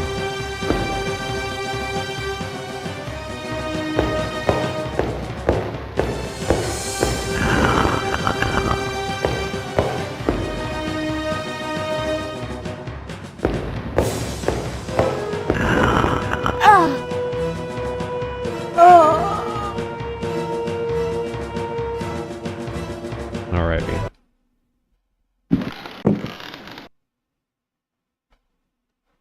Let's go back down. You know, I am curious. Has anybody in the chat played the recent remake of Alone in the Dark? And if you have, is it a fairly accurate remake to this, or is it kind of like completely reimagined? Like, obviously, I know they probably added a lot more to make it a more substantial game.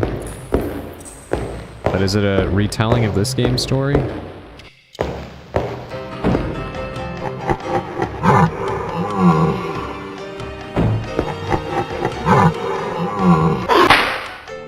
Get out of here.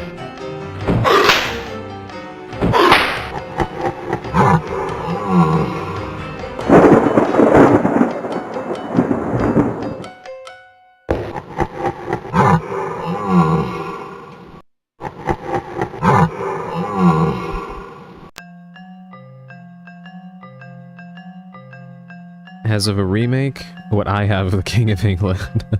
But it's a nice game. Okay. Yeah, I kind of figured it wouldn't be particularly faithful. That is kind of a shame, because I do feel like a Capcom-style remake of this game could actually be very, very good.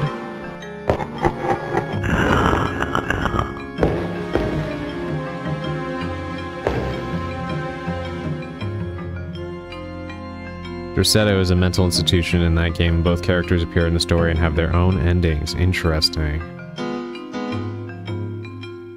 Wonder why they made that change.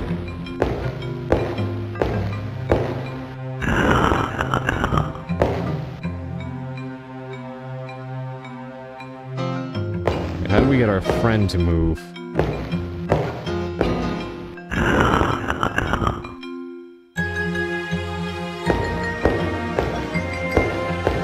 Go back this way for a second. Ah, I see.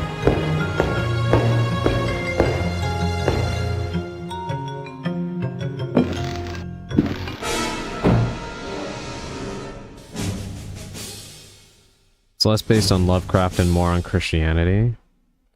By the way, you can jump now. Yeah, that's...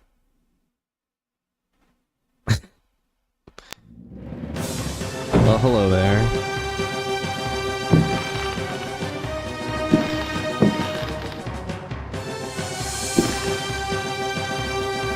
Can I just shoot him?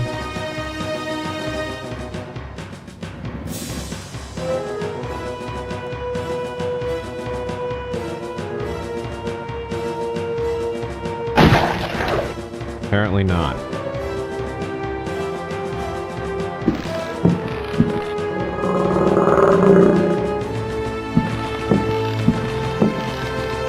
No, I don't want to climb.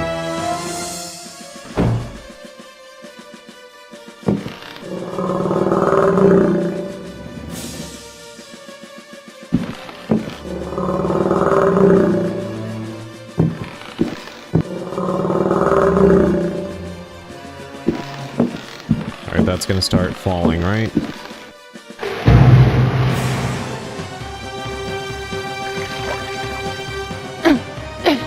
What did it say? The lamp goes off, the cartridge is what? A wet matchbox. Oh my god.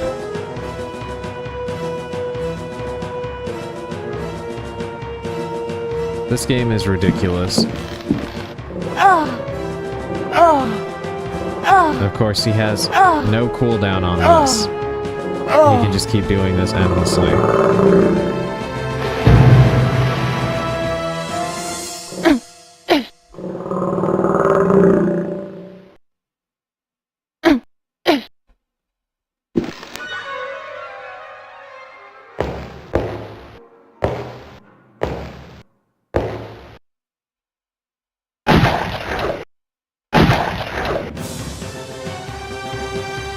You can reload and jump yourself before the plank falls.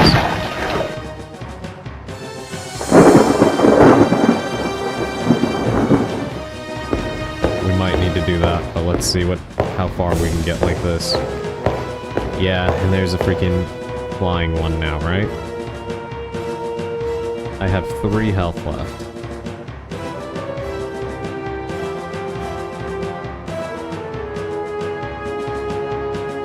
And a jump puzzle.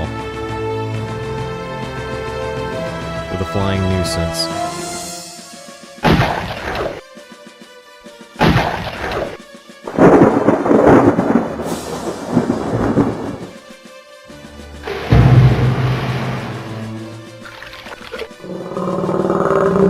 Okay, I'm confused. How are you supposed to jump? Like, meaningfully jump, and not just fall like that?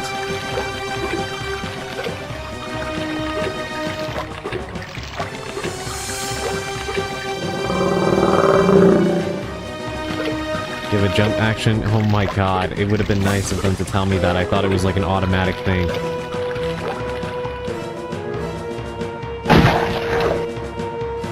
But of course the game doesn't tell you anything about it, yeah, because why would it, right? It is a very good thing that I still had revolver ammo. Oh, never mind. He's back.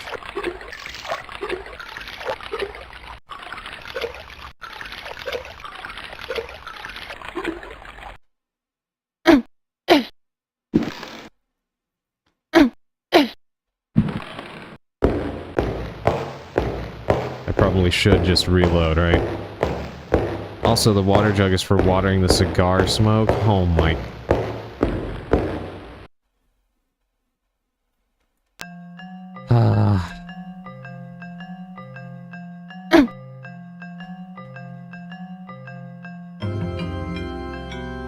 It's amazing that they didn't think to have something to tell you when you have new abilities.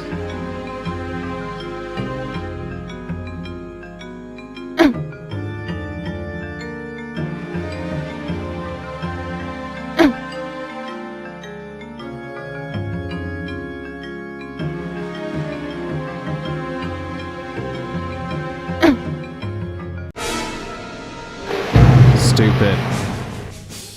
Completely, utterly stupid.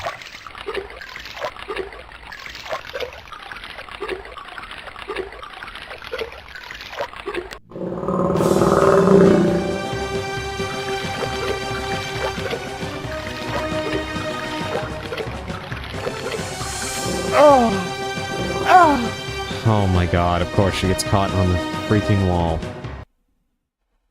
Alright. At least we know now. I'm sorry, all this frustration is fully on me. No, it's not on you.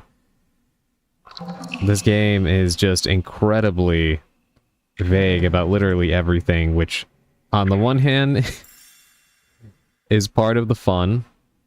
On the other, some of it would be nice to, you know, to just be told. You know, like a normal game.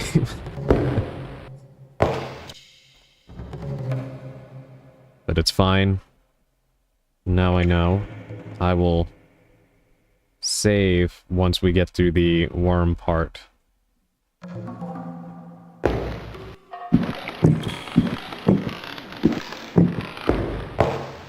well for starters, let me make a save here so we don't have to do that again, just in case I mess that up.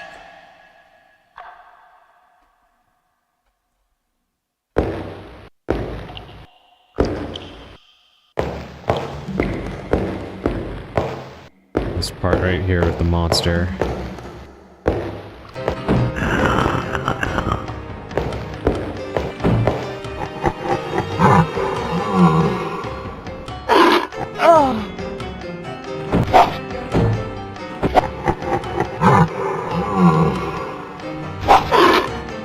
See, this is ridiculous. I am swinging at him. Nothing.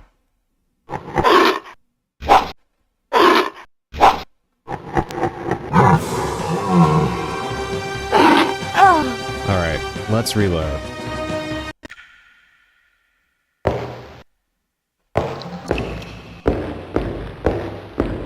It's like a perfect position where he can hit me, but I can't hit him. Which is always just wonderful.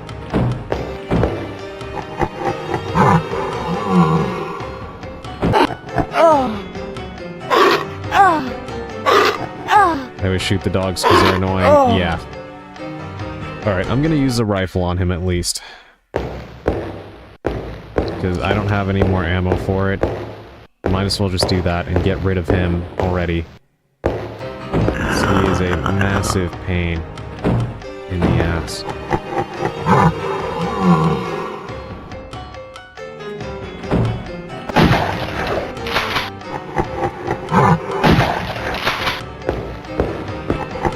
Alright, he's over and done with. Thank God. Let's wait for him to worm his way over there to the other screen. Okay. Now we make a save. I'm glad he finds this funny.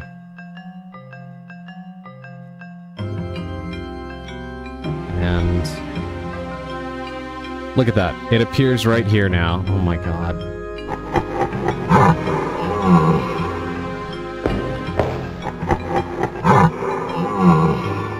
Alright, you should have saw me, right? Yep.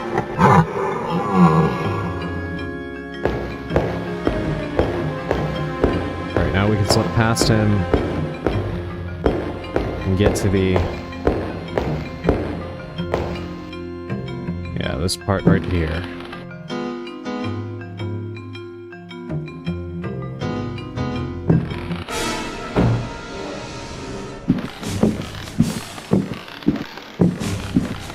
Please go around the wall. It's not that hard.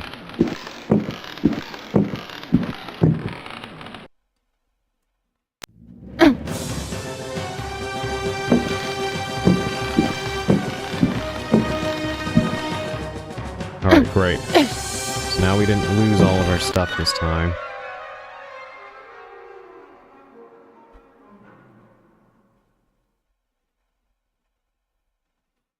Wonder if we can use the bow and arrow on this thing and save ourselves a little pain. In terms of, wasting revolver ammo.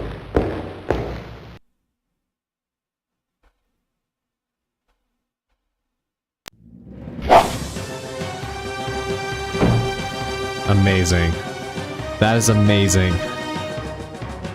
Impeccable aim.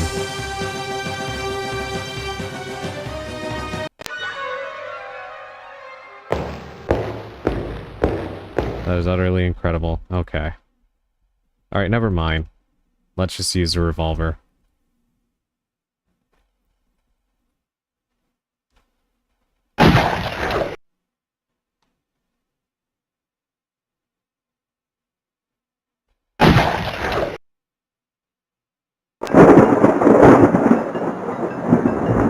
Alright, he's out of our way. Now we have the flying one over here. I'm just gonna shoot because... why even bother wasting our time with this thing, right?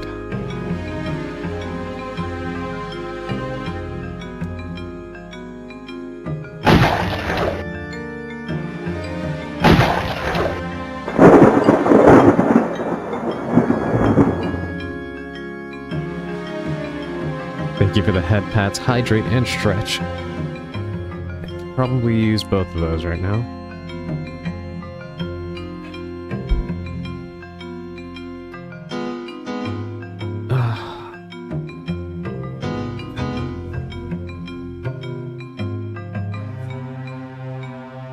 Alright. Yes, I actually did feel quite good on my shoulder. Alright. Now we gotta attempt these jumps again.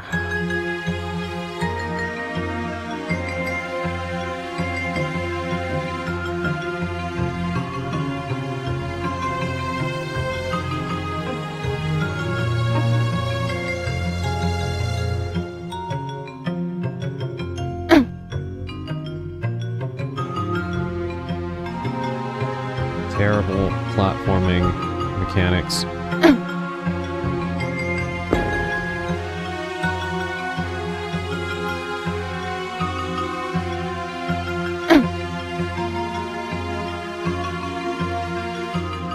Alright, let's make a save right here. All of this makes me quite thankful that Capcom made some smart decisions when taking inspiration from this for Resident Evil. Not to do certain things this game did.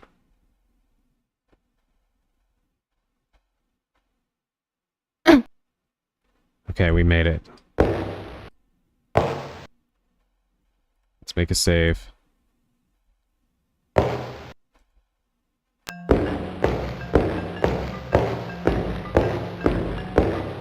I still think this one is a great game, but it is obviously aged terribly. Oh yeah, no, definitely. It is... I don't mean to sound like I'm not enjoying it, because I definitely am. It's just astounding to me that some of these choices were made, and it definitely...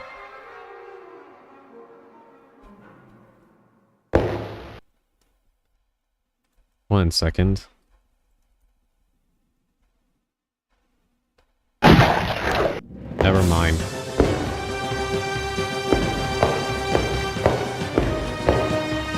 Guess we're just running. Each like you.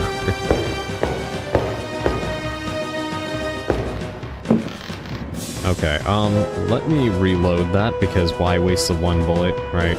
If now we know we can't fight that thing. Yeah, no, I am enjoying it a lot, and I do think it's a good game.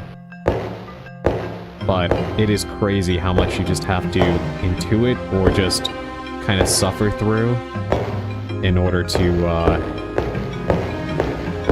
get through this. Which, again, on the one hand is fun, but on the other, it's kind of amazing that some of the stuff wasn't, better thought out.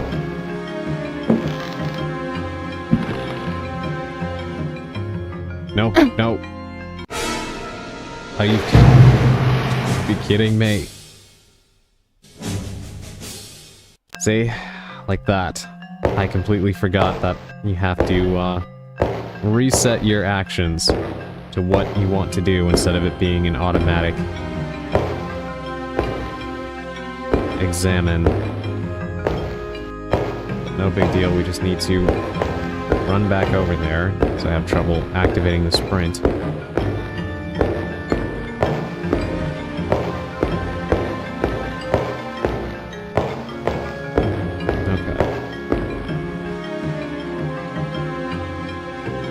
See if it lets me do anything with this, but no, apparently not. There's another flying thing up there.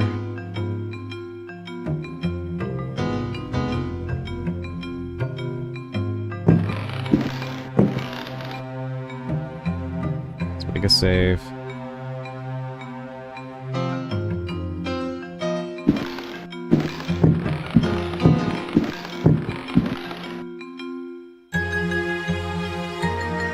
I am honestly shocked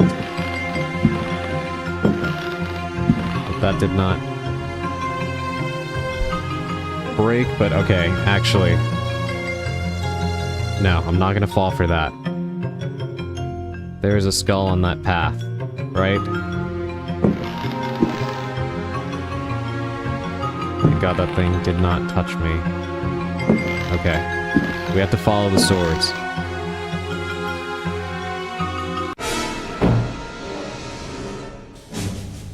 Now this guy's gonna try and knock me over. Oh my god, terrible camera angles.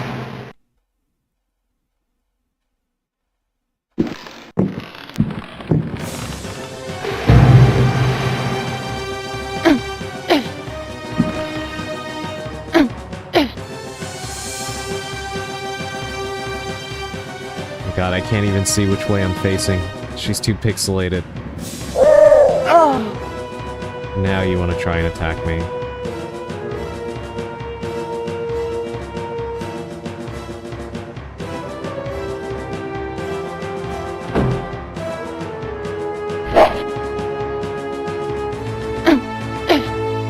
Alright, come closer again.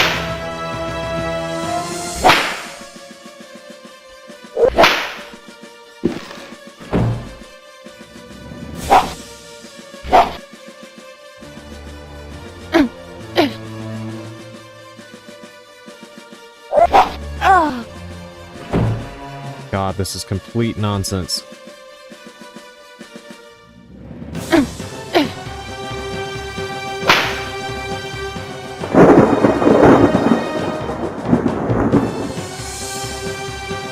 Alright. I think I'm facing the right way.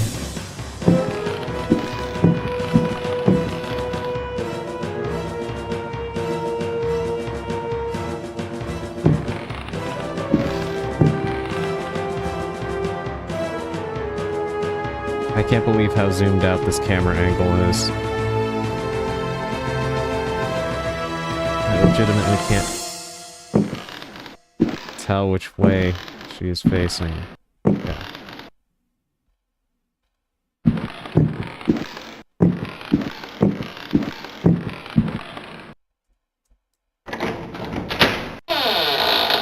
What's in the box? You find a gem. And another book. My god, with the books, okay. Wait a minute. Save first.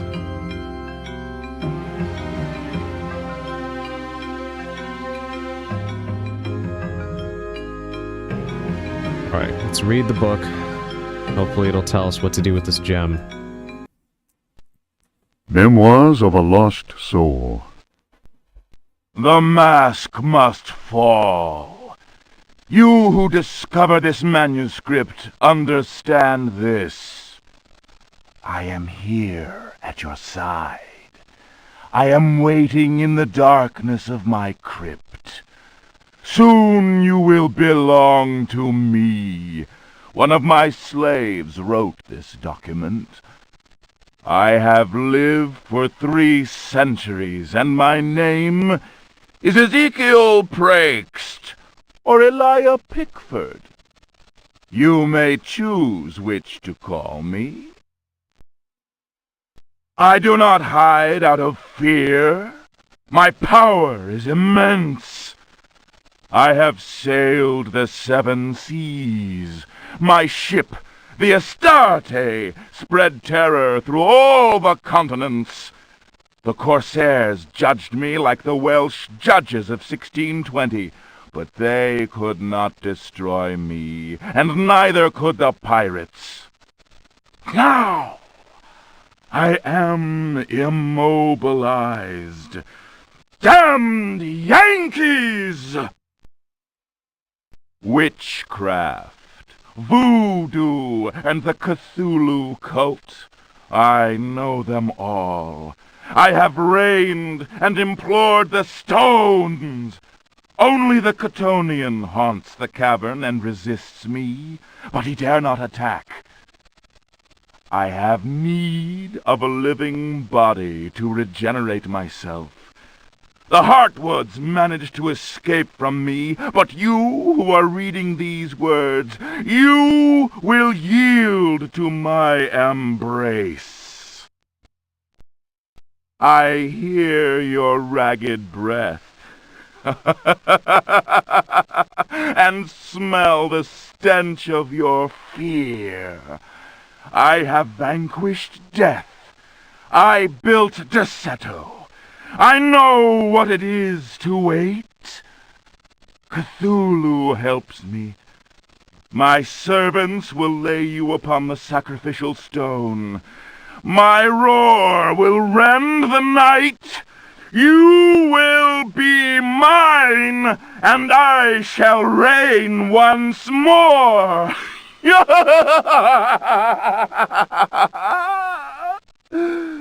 Come to me.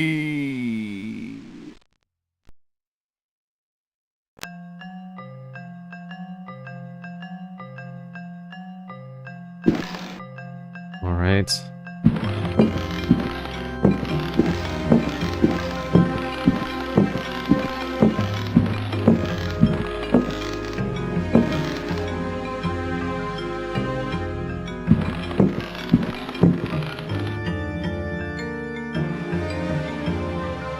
Psychopath levels of Alfred saying, please do not disappoint. Do not disappoint me by dying too soon. I want to enjoy this. Yes. Yeah, it's funny you say that. I was thinking of, I was in fact thinking of Alfred.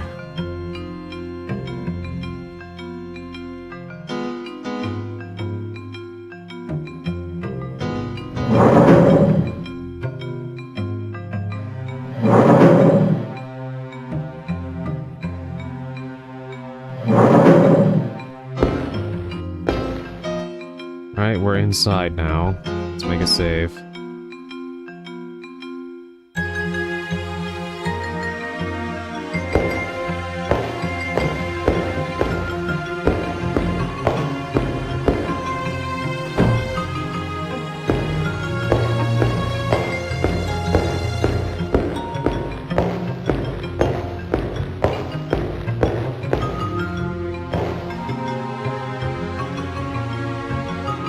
Wonder what we would have done here if we didn't have the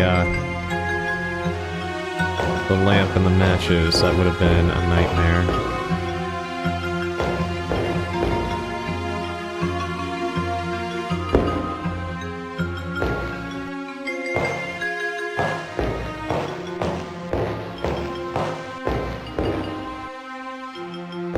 Okay, that's a wall.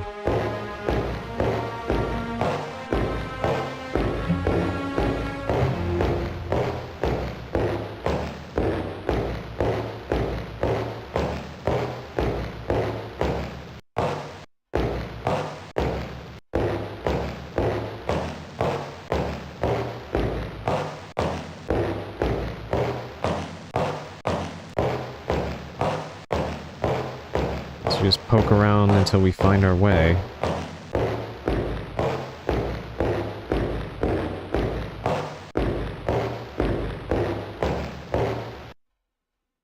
It's a platform I can drop from? No, it's just a wall.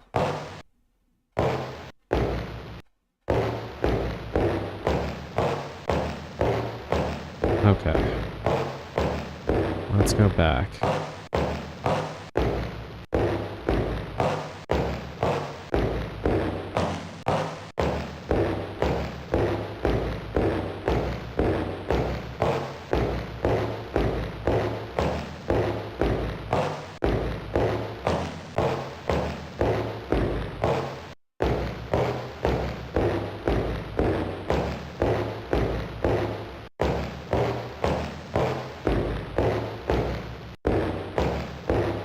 Hope this is the right way.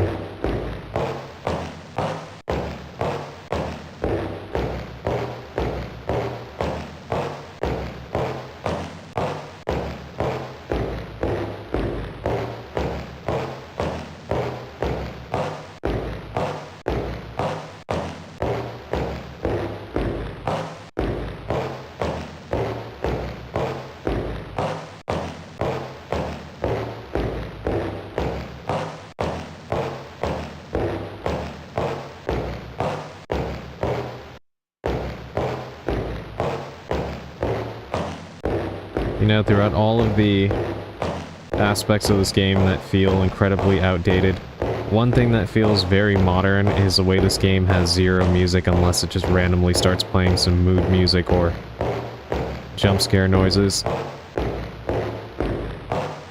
Because that is something that I strongly dislike about modern games. And it is kind of funny how this game seems to be similar. Yeah, I was thinking right there, right? That little slot.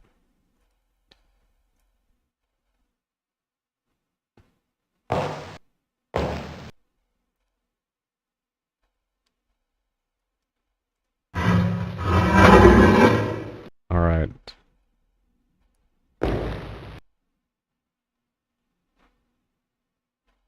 Let's make a save.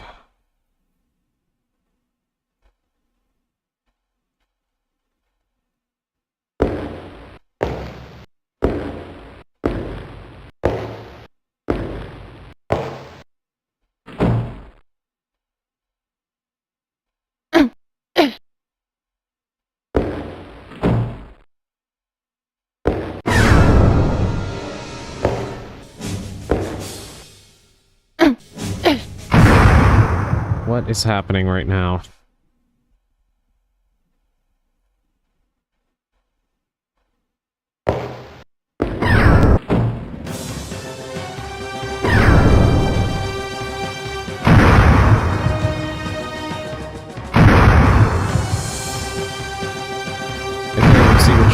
those fireballs at me. It's too pixelated.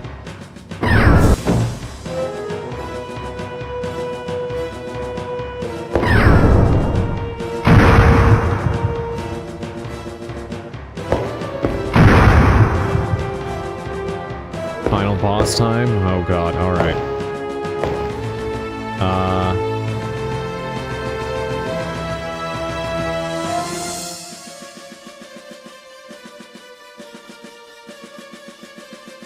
Okay, do I have what goes there?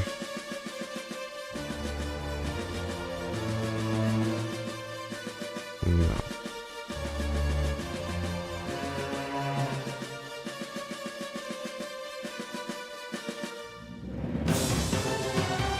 Alright.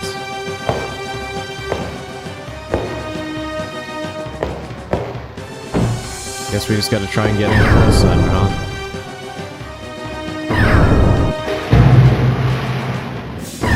Yeah, never mind. That's, well, I guess we could always fight him with the sword or something. I just want to see what's over there.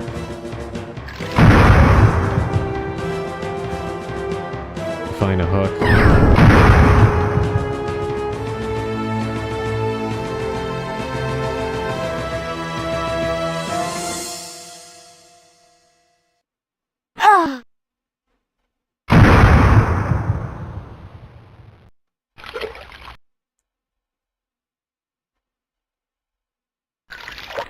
Did that pacify it?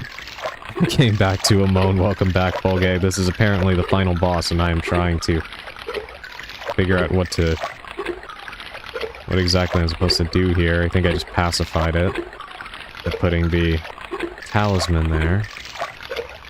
But I have this thing on my back. Final boss is just a 1v1 against the extremely janky land yacht physics. Well then, 3v.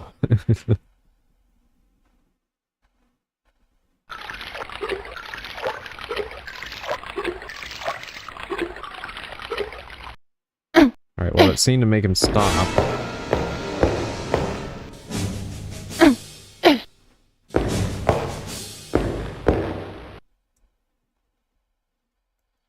Use the hook here.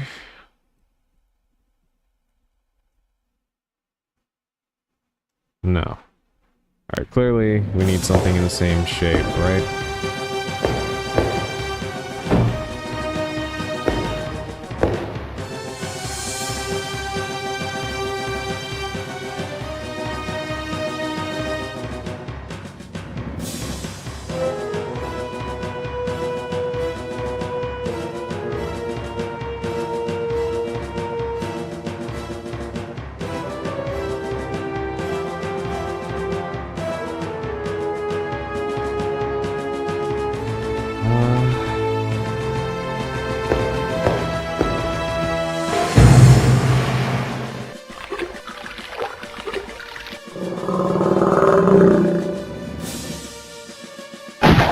Oh my god, you cannot aim. Oh.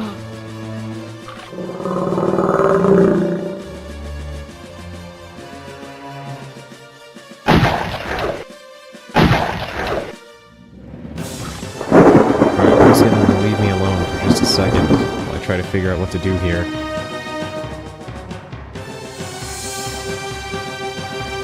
Hi, welcome in, Callisto. You're just in time to see me attempt to beat Alone in the Dark. Of course, he respawns. Were you able to download the patch for Alice?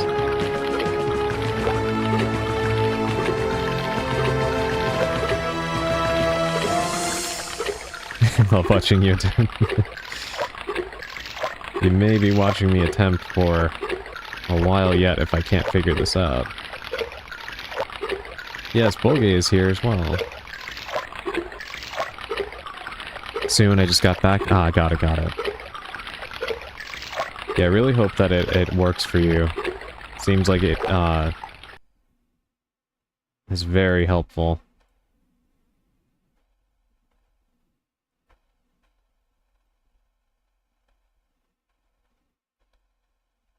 Alright, I know that... A kill for Bolgay, honestly. Yes, Bolgay is pretty great, isn't he?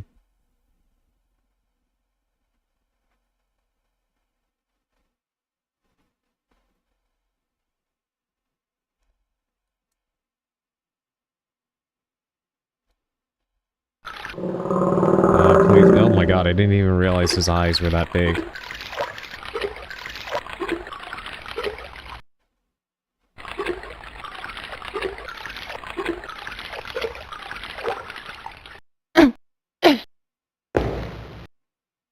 Come on, please climb. Okay.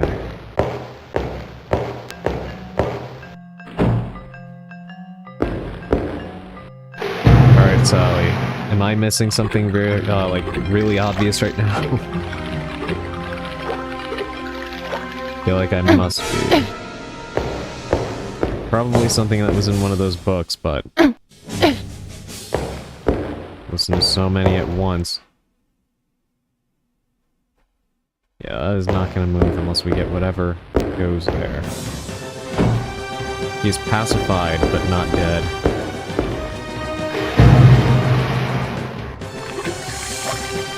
Okay, so I can actually damage him then. Let's try and...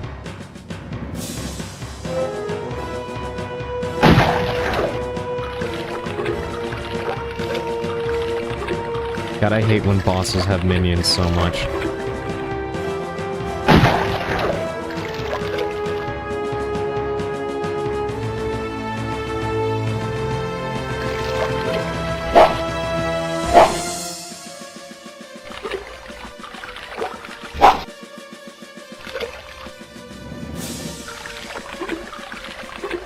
Alright, how can we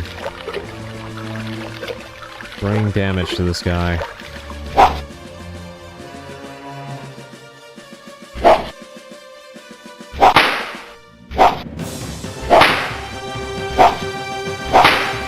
Can you please go away?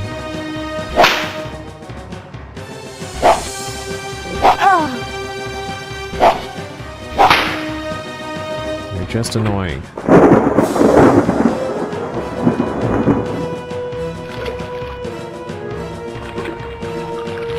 There comes another one. That is a wonderful question, Callisto. It's a sword, but every single attack in this game sounds like a whip for some reason. Whether you're using a sword or you're kicking, the only thing that does not sound like that is the guns.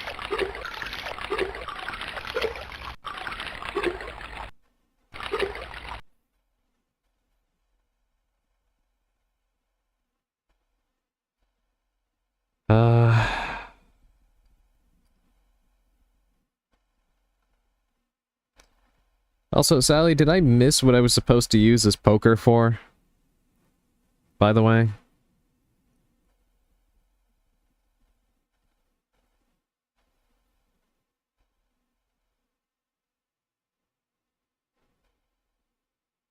Think so, yes? Okay.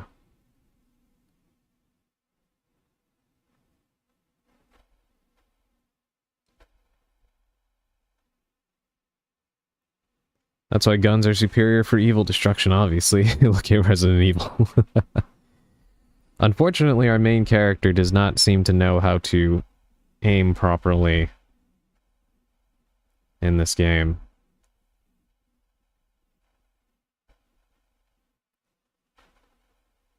Depends on which one. Okay, let's see, did we read this already? Juan Luis Jorge, de Biblioteca. Translation. I will go further. Yeah, we did, okay.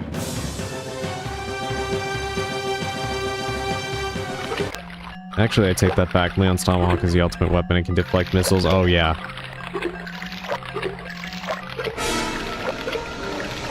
He's blocking. Oh my god, he's blocking me.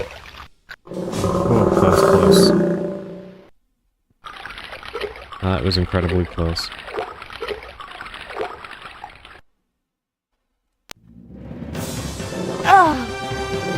He's gonna kill me, oh my god. Alright, we need to reload.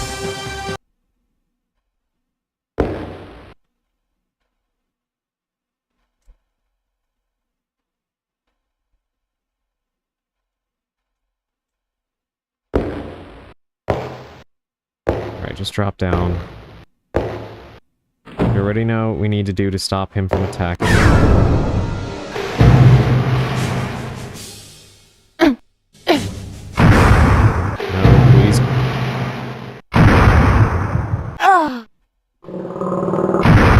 Oh my god, this camera angle is atrocious. He just friendly fired his own gun. Not that I'm complaining. But that is insane. I did not even know that he could do that.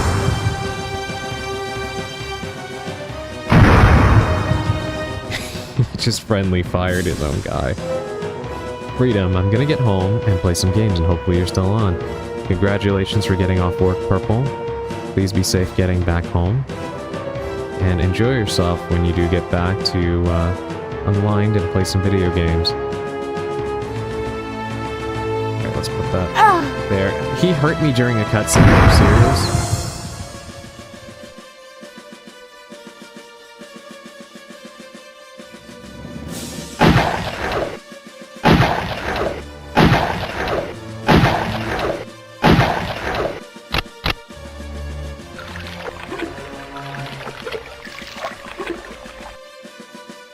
Oh jeez, what am I missing here?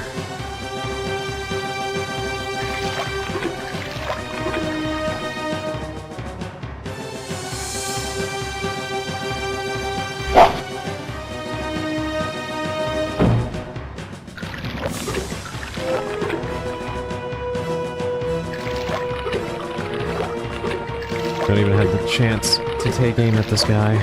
Me and the tickle gun that they turned the remake R2 shotgun into.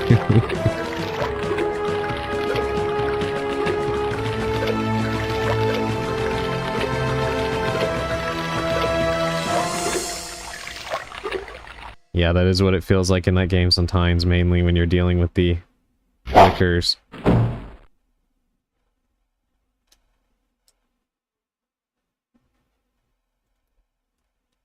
Am I out of arrows?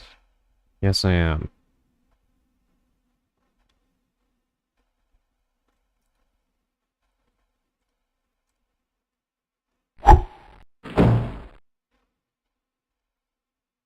Hey, that didn't work.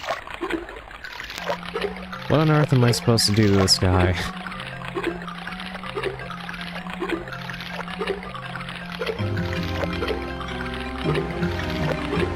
He said he's pacified, but not dead.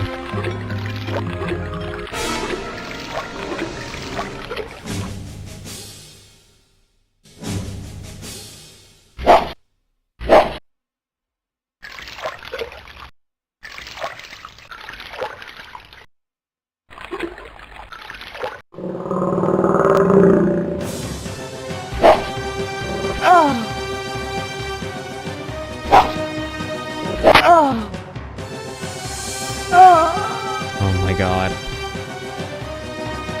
Try using an Excel sheet as the businesswoman class. You should be proficient. Could you imagine? That would be hilarious. We had like a spell book organized by Excel. Want a tip? Yes, please. I wonder if I can get him to friendly fire his creature again.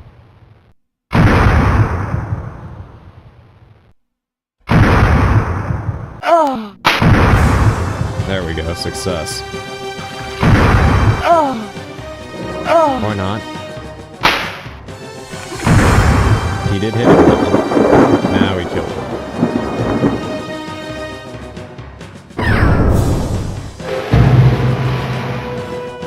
Okay, got it. I was thinking of...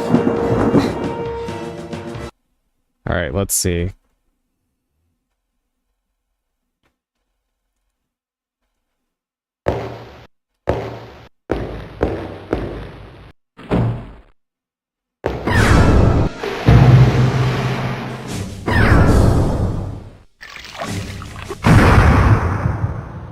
let's just weave around all of that crap. Take the hook. No! Oh my god, don't throw it. Jesus Christ, this game's controls. I'm so over it. I honestly am. Callisto, this game does not control at all like you would think it would. It is nothing like the Resident Evil games. Controls in this game are a nightmare. And you can apparently take damage during cutscenes.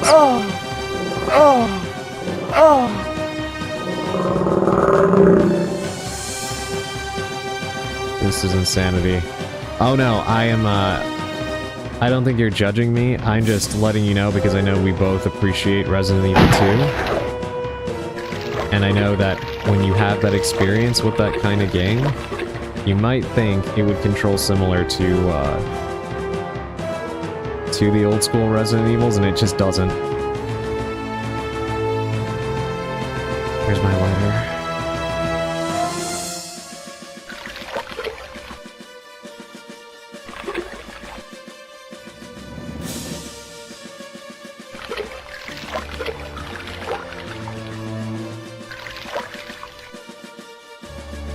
Oh, jeez.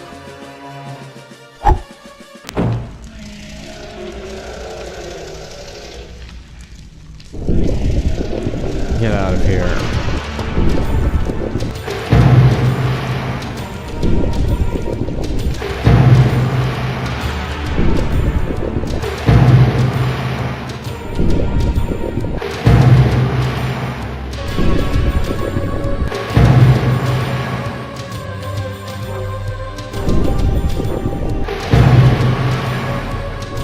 Oh, thank God I was right. The sequence cannot be aborted.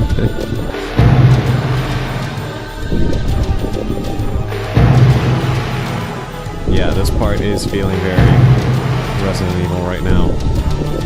Go, go, go. Do I really have to retrace my steps the entire path?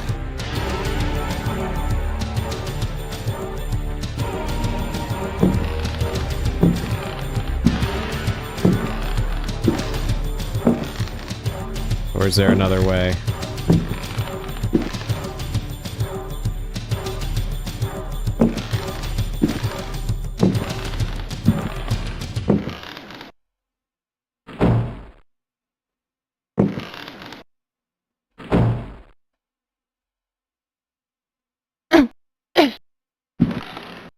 Alright, well I guess we're just gonna try retracing our steps.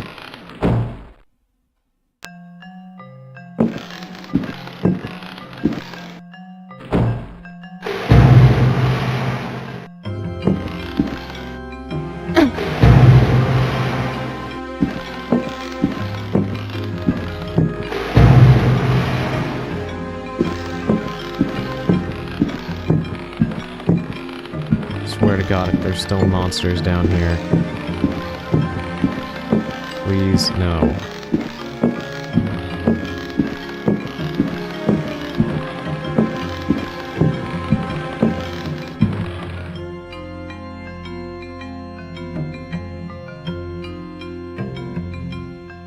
I like the use of camera angles a lot. It's, some of them are nice, but this game also has a lot of very finicky angles that zoom out way too much, and then you can't even tell which direction you're facing because you're too pixelated.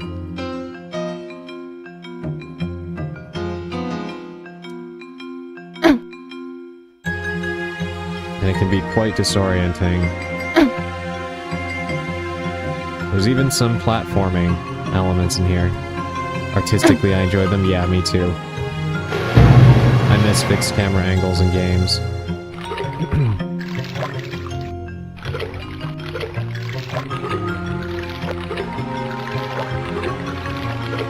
Guess it doesn't really matter if we fell if this is where we're going, right?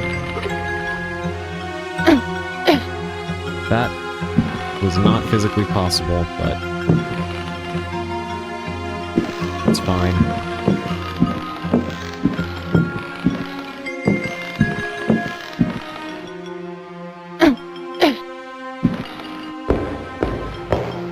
Alright, now I think is where we have to take the route that brings us through the,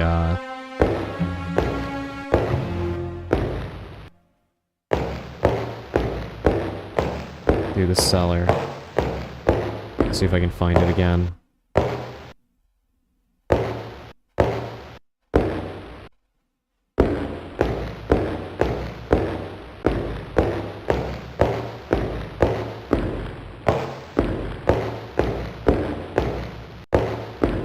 Through here.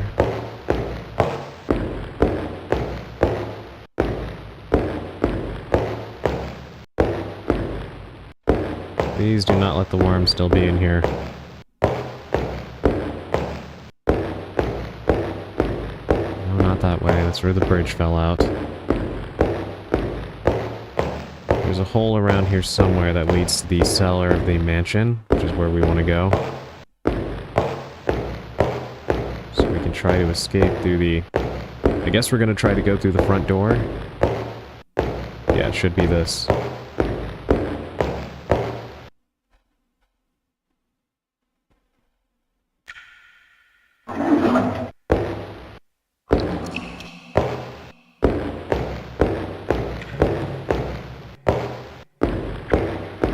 Thank God the rats are gone.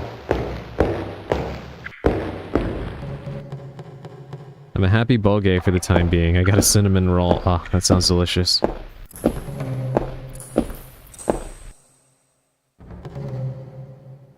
The rat hawks, yeah.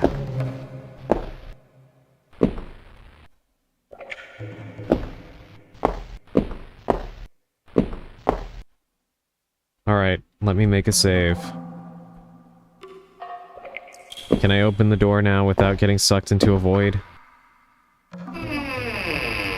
Oh my god, yes.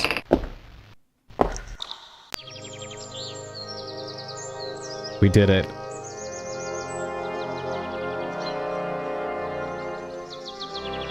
We actually escaped.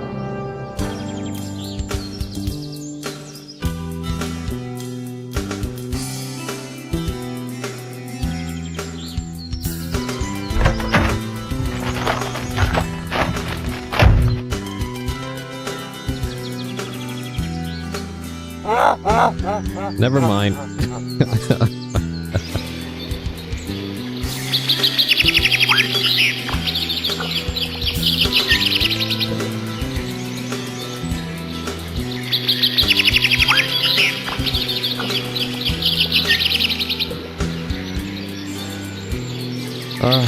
Thank you, Sally.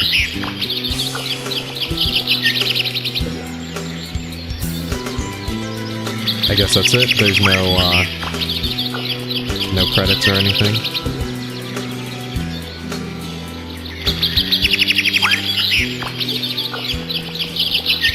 Aggressive bird noises. They are quite aggressive, aren't they? Hold on, let me move us over then to the chatting screen. And then let me mute the game. 1 second. Have to capture the audio in this game kind of in an odd way. There we go. Okay. Yes, that was a lot of fun. It was very difficult and definitely very obtuse. Very outdated, but a lot of fun nonetheless. I enjoyed it, and I am very curious about the other two games, even though apparently, if Sally is to be believed, and I do trust his instincts, it is not, Alone in the Dark 2 and 3 are apparently not that great, but I'm still curious to try them out. And it was nice to actually experience that piece of survival horror history. The game is definitely... I feel like the thing that would have made it age better, Like, it's not even about the graphics or anything. Yes, it is outdated, but I never mind that anyway. It's mainly just that they don't tell you literally anything. And part of me wonders if maybe there was a manual that came with the game that had some details. Yes, I did beat it, actually, Sushi. And welcome back, by the way. Alone in the Dark 2 has way too much action, as the entire team from 1 was fired, and they made a new studio that came to make games like Little Big Adventure, Relentless. Wow, okay. That's so weird. Why did they fire the whole team? I'm just about to go home. Gotta wait 5 minutes to clock out. Got it. Glad you're almost done, though, and you get to head back home. Yeah, that's crazy. I didn't even know that. But I have to look that up. I do wonder if there was a manual that came with the game that explained some of the more obtuse things. Because if that is the case, then that I can forgive it then. You know, obviously playing it in 2026 without access to the manual. If not, I would definitely say that it needs, it could have used at least a little bit more help for the player. And I don't even mean like puzzle hints. Just at least explanations for the controls, because there's like nothing explained to you whatsoever, right? I'm glad I was able to catch the end of your stream. Thank you for being here for the end of my stream. I do appreciate it.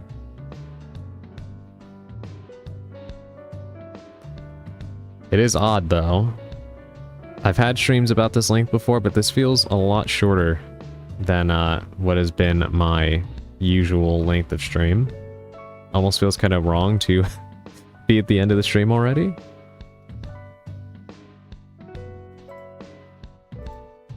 But I think it's fine.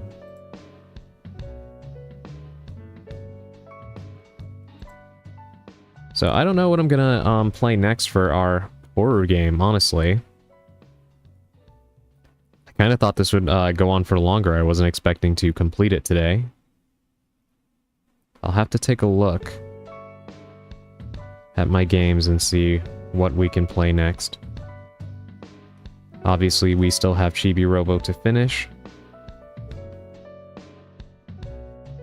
Alright, did you check the Ring game? Not yet. I'll try to take a look at it today.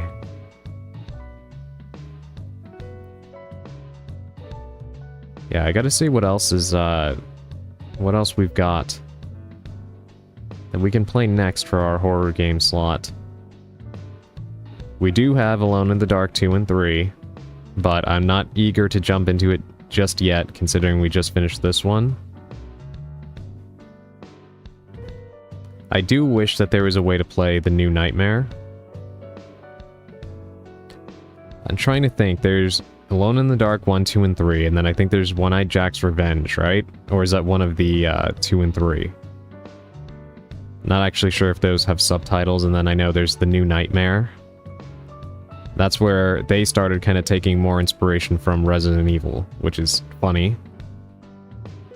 Honestly, don't think you'll have a good time playing the second game. That bad, huh? Wow. New Nightmare is a soft reset.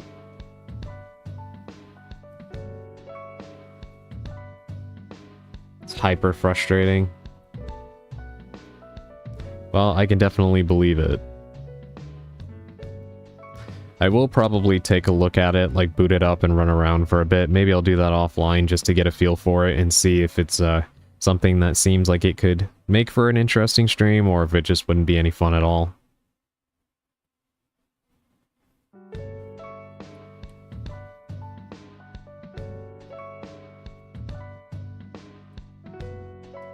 But I do need to try and see what games I have in my library that we can play next.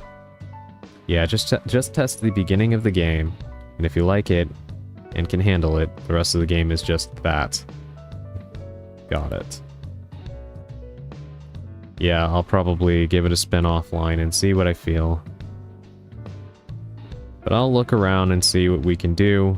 Probably means the next stream will be another Chibi Robo stream as I try to figure it out, unless between now and then I am able to find something else to take the spot of Alone in the Dark. I do intend to stream again tomorrow, so sometime between now and my usual start time, I should have an answer. And we'll look. I do have another game I've been wanting to play for a while, actually, on the Switch. It's not horror, but, who knows, maybe we'll start that.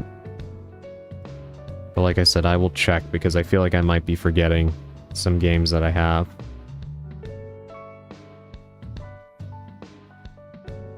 I really would like to keep the horror flowing.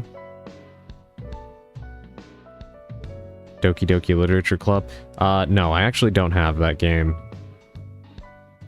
I know there's a free version of it, but I do not have it. But speaking of visual novels, I do have Paranormasight. And sadly, me and Emerald were supposed to play that game together. We were going to co-narrate it, but since she is on her hiatus, I may... I don't know if I will play it by myself. We'll see. That is a horror game. And one that I have been wanting to play for a while now. So that is also an option too.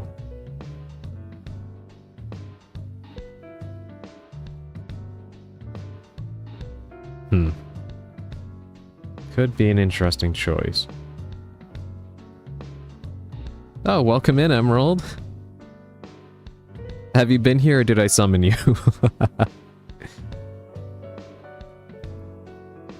You can always run a PSP emulator with Corpse Party. Oh, that is true. Oh, please don't let me hold you back. No, you're not holding me back. I honestly wanted to play it that way. Especially after the collab we did, I feel like it would be a lot of fun for us to play it together. So don't worry, you're not holding me back. I'd like to see a co-narration. Yeah, I was really looking forward to that as well. Volgay. If you ever need help with emulators, just give me a call. Yeah, definitely. I'm not sure how effective it would be on my laptop, but could always give something like that a try. I was mostly lurking. Okay, got it. Thank you for lurking.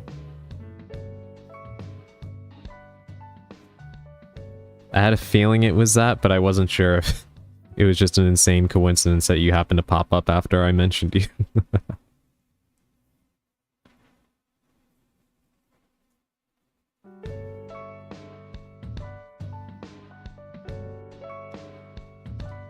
But yes, I'll give everything a look and we will decide.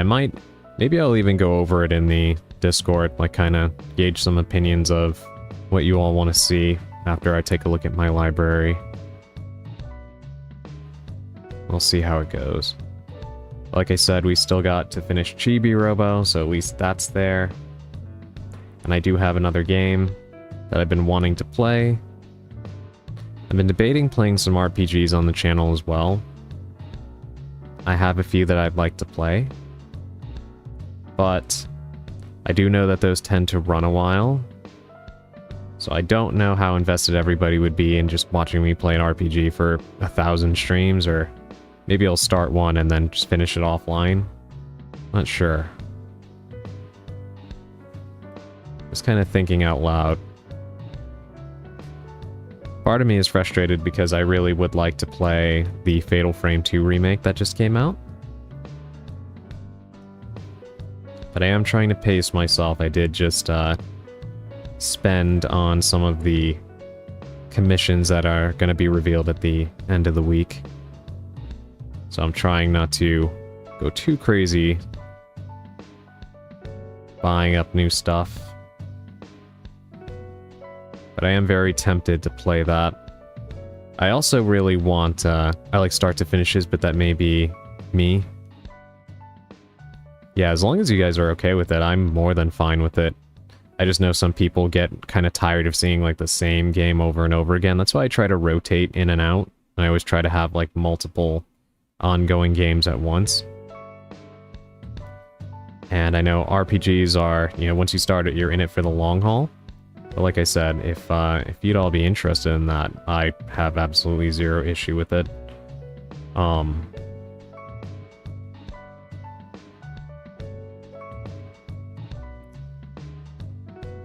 What was I saying? Yeah, I don't know. We'll see. We will see. I have another YouTube video that is set to go up. I may not stream on Thursday. It depends on how busy I'm going to be. So we'll see. I might just take the day off anyway to rest my voice and stuff like that, because Friday, again, I do want to do the big reveal of what I got, which again, I do want to manage expectations. I guess it's fair to go ahead and say the gist of what it is. Essentially, it is a new... It's a new outfit, but there's something about the outfit that I kind of want to do with it. Like, I intend to use it interchangeably, so it's not going to be exclusive to what I'm hinting at. But there is something that I want to start doing that pertains to the outfit. So, yeah, there will be a couple of interesting additions, I suppose, to my streaming structure. And we'll talk about that, you know, during that reveal.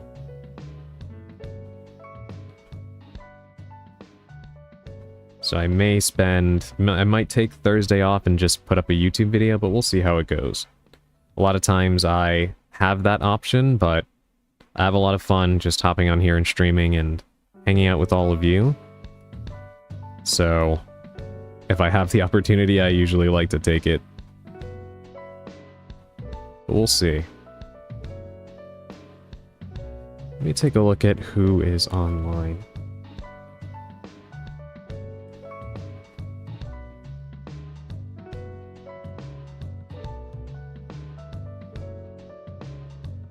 Who's streaming right now?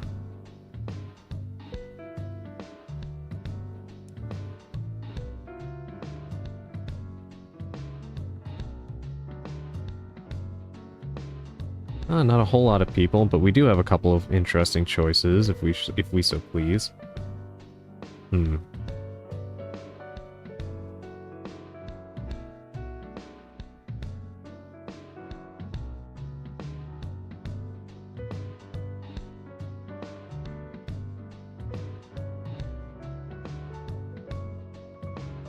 Need to check on Joey, see how she's doing and how much she needs left. Yeah, I was actually thinking about her yesterday. Need to probably drop by her server and see if she responds. Now, she's likely been busy. But I do hope she's able to recover her stuff, first and foremost for her. But I do miss her. Her streams were really fun.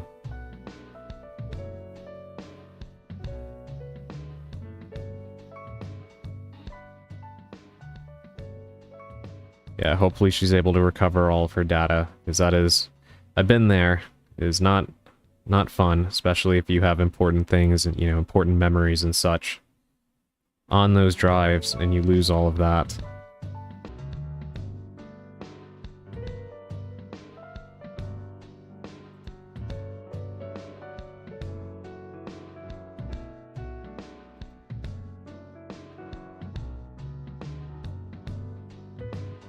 Okay, I think we're back. I killed him.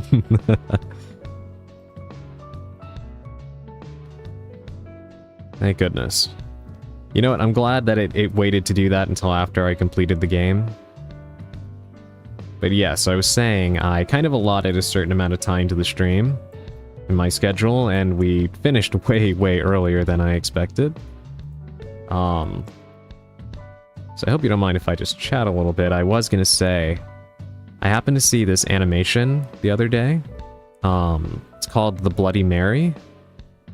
And I really enjoyed it. It's a pilot.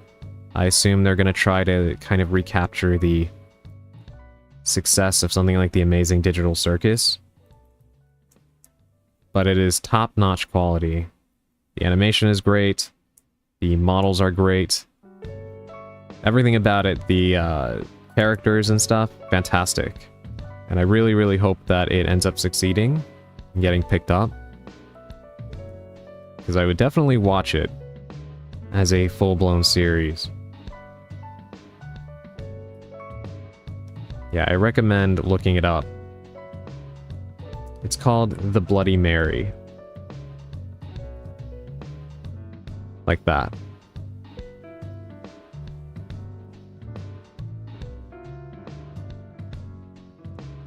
Yeah, it has a great setup for a series. Seems like it's getting a lot of views, so I do hope that it ends up catching on in the same way that things like The Amazing Digital Circus and Hazbin Hotel did.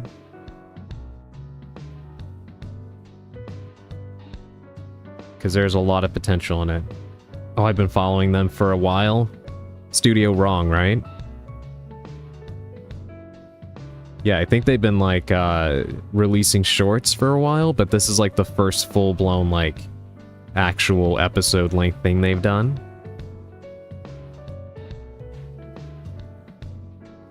And it's super impressive.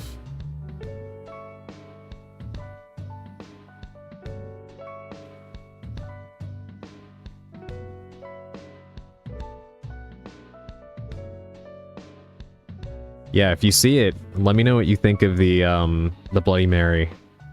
Be very curious to hear your thoughts on it.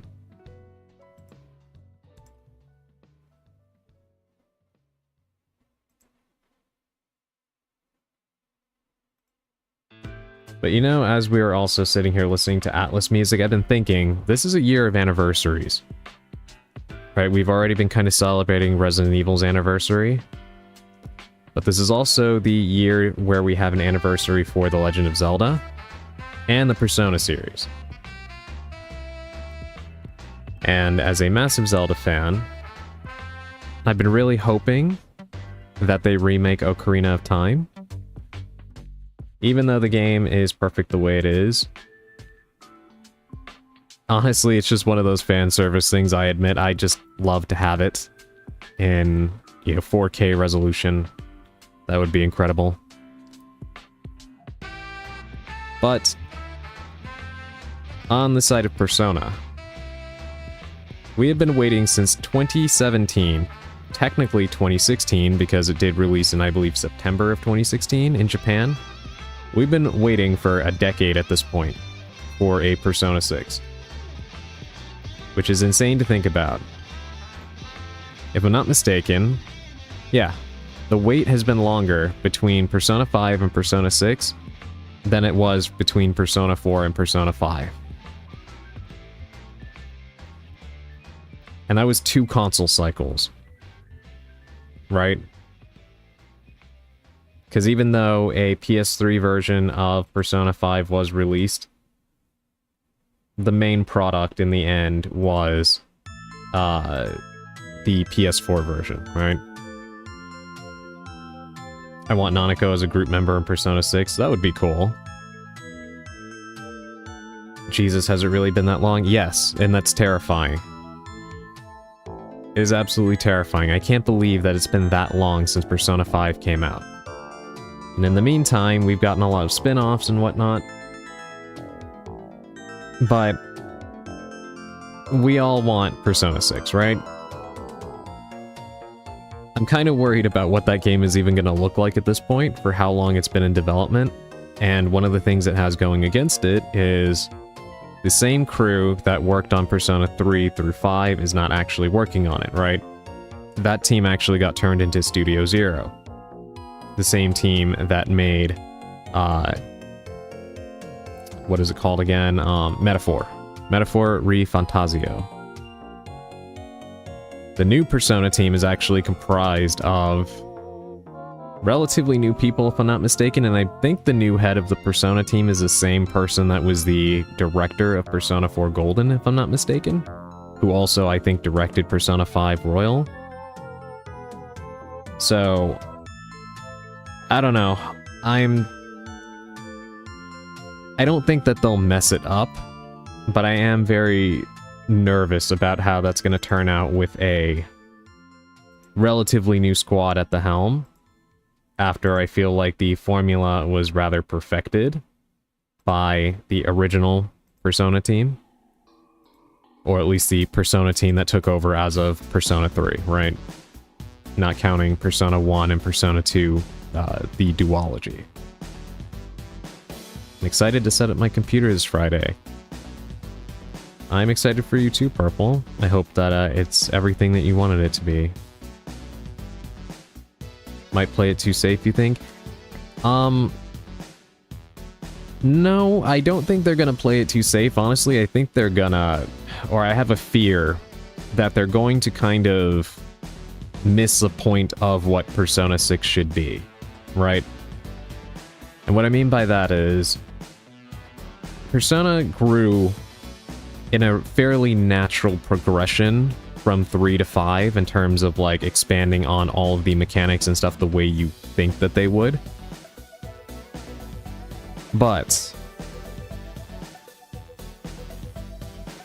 I've been kind of annoyed with one thing that they've refused to do with this series for a long time, which is the lack of a female protagonist. And I feel like it's a giant missed opportunity, not just because I was reading a while back that, especially in Japan, I think the fan base for Persona actually is... there's more women playing Persona than men in Japan, at least as of the last survey they did, I think. And a lot of people have been wanting them to do that since they first introduced it with Persona 3 Portable, again, not counting Persona 2 with Tatsuya and Maya as dual protagonists, because they were both kind of more established than a blank slate MC like we've had since Persona 3. But one reason why I do want them to do this, besides just, you know, appealing to the fans and giving them something that they've wanted, is as far as what Persona usually explores, like the different societal commentary that they make through the lens of Jungian philosophy, and how would you say, like, you know, basically filtering it through demon summoning and all of that stuff, right? Other worlds, etc., etc. Persona 5 covered a lot of societal topics, right? But I've seen a lot of people who keep saying that, like, oh, what else is there left for them to, like, talk about? Or should they move on to, like, adults instead of, like, teenagers and stuff like that? And I keep thinking they haven't really covered, like, stuff really specific to women. And I feel like that's a big opportunity for them to explore, and it would feel really refreshing. Like, I'm not saying there only needs to be only a female playable character, but not even having the choice prevents them from even exploring those things. And I feel like it's a big missed opportunity, you know what I mean? It would be really refreshing. And I'd like to see them actually try to go into that. I do think Persona games try to get into deep problematic issues, but they're afraid to truly go in deep for it to truly matter. Yeah, I do think with some subjects that has definitely been the case.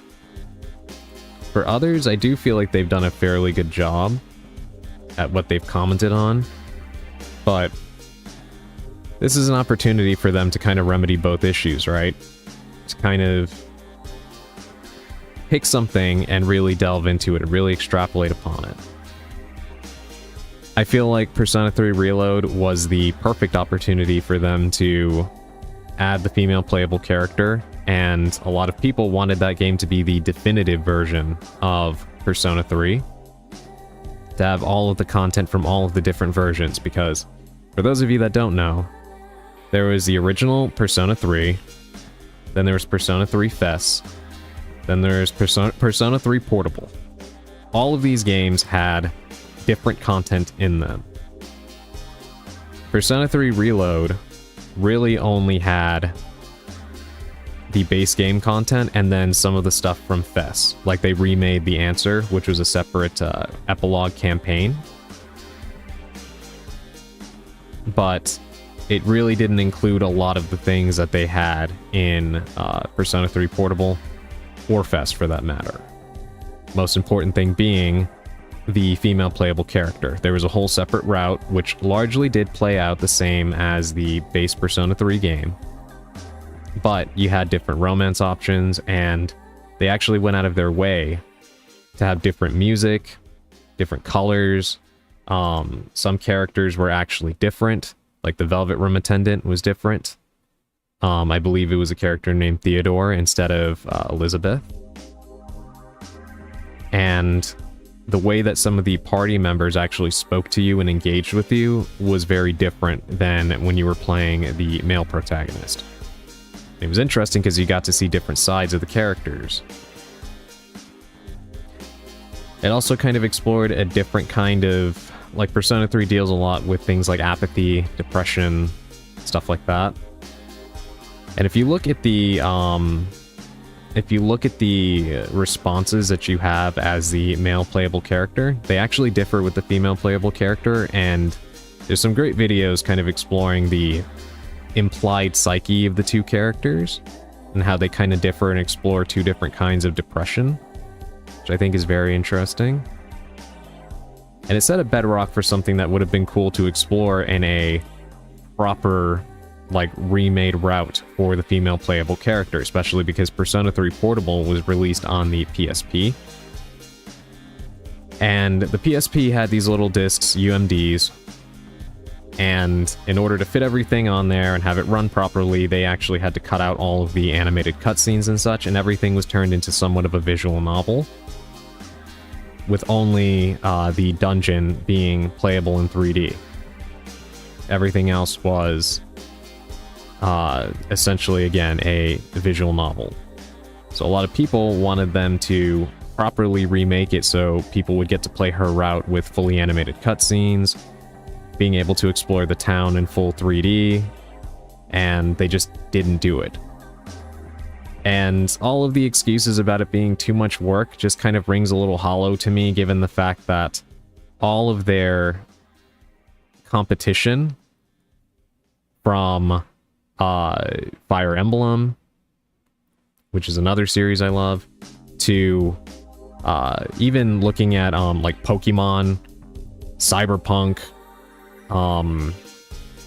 Baldur's Gate 3, pretty much every major RPG, whether we're talking Western or Japanese RPGs, have fully embraced having character choice and go through the hard work of incorporating those details. Saying that it would have been a lot more work or an effort, or it would have made the budget too high when Persona at this point kind of prints money. It's not like Atlus is independent anymore, they are owned by Sega, so they're not exactly a little indie dev. They could have made it happen, right? Not implying that the developers are lazy or anything, but rather just saying that I don't really think that works as an excuse. I just think that they had a certain scope for the project, and they did not want to exceed that, which is fine, but, you know, in the end, the product that you're left with still does not feel like a definitive edition of the game when it's still missing all of this content. And those of you who have been with the channel who have heard my rants about the Resident Evil 3 remake know how I feel about remaking a game and then just leaving a bunch of content on the cutting room floor. It's like, why go through that effort in the first place, right? I also don't know why they don't just make both gendered characters and everyone just bisexual so you can engage whoever you want. Yeah, that would be great.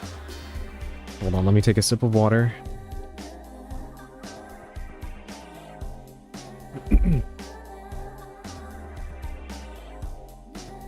Yeah, a lot of people have been asking them to do that, and they just don't. And again, it's very odd to me, considering their competition has been doing that for a long time now.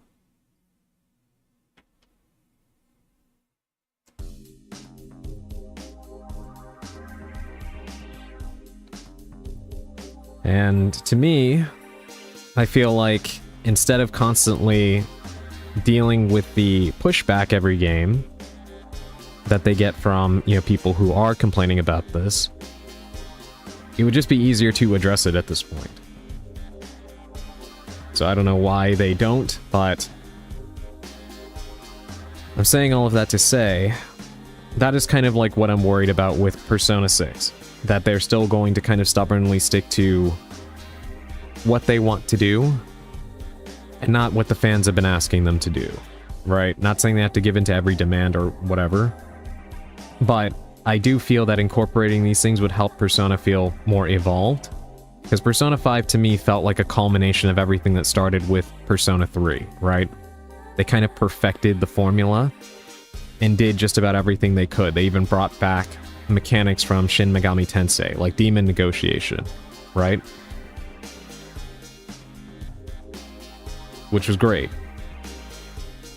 But I feel like it's gonna feel a little bit stale if they don't do different things with how they approach the story and the characters. And again, having a female player character route would go a long way in refreshing things, right? There's a rumor going around, I don't know how true it is, but it's been going around for a while now that Persona 6 is going to have 2 protagonists. One will be male, the other female. Which would be great. But again, I don't know if it's true. But at least according to the rumors, it won't be a situation where you choose. It'll be kind of like a story where you flip between the characters at different points. Which is kind of odd for an RPG, right? Because you would think you would want to pick a character and be able to roleplay as that character, but I mean, still not necessarily a bad thing. Could be fun. And I can think of a million different ways narratively they could actually do a lot with that, right? I don't think Persona would benefit from Requiem's way of switching characters. Yeah, I don't think so either. However, I do feel narratively, it does present an opportunity for Persona, right? Because Persona for the longest time, has only really showcased things from a male perspective, right? I do think obviously anybody can play the games and derive enjoyment from them, but they're obviously very male-oriented just because of the fact that we're usually playing as a male character. Given the fact that Persona often explores different controversial and problematic material from a societal perspective, I feel like having a game where you are forced to switch between a male and female perspective offers them the opportunity to put on display the different challenges that men and women face in life, right? Especially the way that people tend to be blind to each other's specific issues. And there's a very good opportunity for them to play that up by forcing us to switch, like forcing you to step into that person's shoes and show the different unique challenges that they face, right? Like, for instance, as the male character, you might have to deal with some of the, characters, I don't know if it would be people in your party or whatever, but just some characters in the game, some force kind of playing on the idea of, oh, be a man, right? The stereotype that men aren't allowed to cry, men aren't allowed to be gentle, right? Things like that. And then in the female route, you would have characters underestimating the character for not being able to, be a leader because, oh, women can't lead, or whatever other bullshit people say, right? Things like that, where you are forced to overcome these trials from the perspective of each character and kind of see what life is like dealing with these things through the shoes of both player characters. I feel like that would be an interesting approach narratively for them, and it would be something they've never done before. And making that kind of commentary and kind of forcing the player to engage with it instead of avoiding it by choosing specifically which character you want to play, again, does offer a certain opportunity for them writing-wise. They'd have to, do it right, but I do feel like it can work. but I don't really feel like they're going to get, you know, I don't think they're gonna look at it that way, right? Especially because according to the rumor, again, if it's right, they, evidently, the split is gonna be something like, I think 70-20 or something like that, or like 80-20 rather, mostly in favor of the male character. Again, no clue if any of that is true, but it did come from a fairly reputable source. Somebody who has leaked a lot of different game stuff over the years and gotten it all right.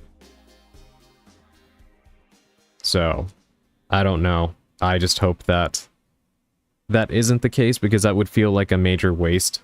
And it would be rather disappointing. I just hope they finally forget about making the typical beach scene where your character is a creep. Yeah. Hi, welcome back, Callisto. I was just doing a little bit of yapping since we finished the game a lot earlier than was expected.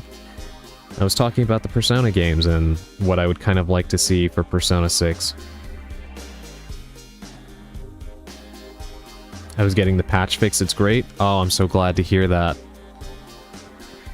Yeah, I hope it improves so that way you you can stream without having to worry about it. While you were playing it, was it I want to be 27 in Persona 6. That would definitely be an interesting change. In fact, you know what? I do wish that I wish they would make another Catherine game. Like, it doesn't necessarily have to cover the same subjects, but like a lot of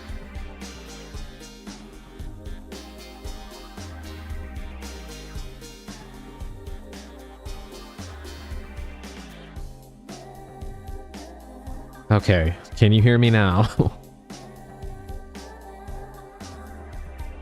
Damn, the universe did not like what I said. Okay, yes, I was saying I wish that they would have made a sequel to Catherine. Like, not necessarily with the same cast, or like the same plot line or anything like that. But I've seen people say that the framework of the Golden Playhouse that they used for Catherine would have been a great, like, narrative structure to reuse for other games covering adult subjects that Persona doesn't capture. And I absolutely agree. I feel like it was a missed opportunity not to follow up Catherine with something new. Did you play Metaphor? I only played the demo. Because I was initially going to get it on PS4, and the demo, the save data actually carries over to the full game. So I was close to finishing the demo, and then there was a power outage, and my PlayStation erased all of my data across my hard drive. And I was very frustrated with that. And as a result, I told myself I will not play any more big RPGs like that on there, out of fear that it would happen again. So I'm waiting patiently for it to come to the Switch 2 so I can play it there, and I hope it does. I assume they'll port it since they ported P3R, but we'll see. I love Metaphor so much. I enjoyed every single second of the demo. It was incredible, especially the music. Oh my god, the battle theme in that game is something else. Metaphor is awesome, like medieval Persona 6. Yeah,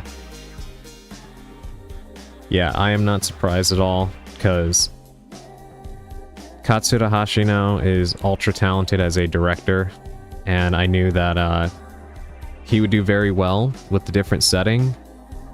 And one thing that I liked about it from the demo was I liked that it didn't lean too much into like the typical way that medieval stories are approached.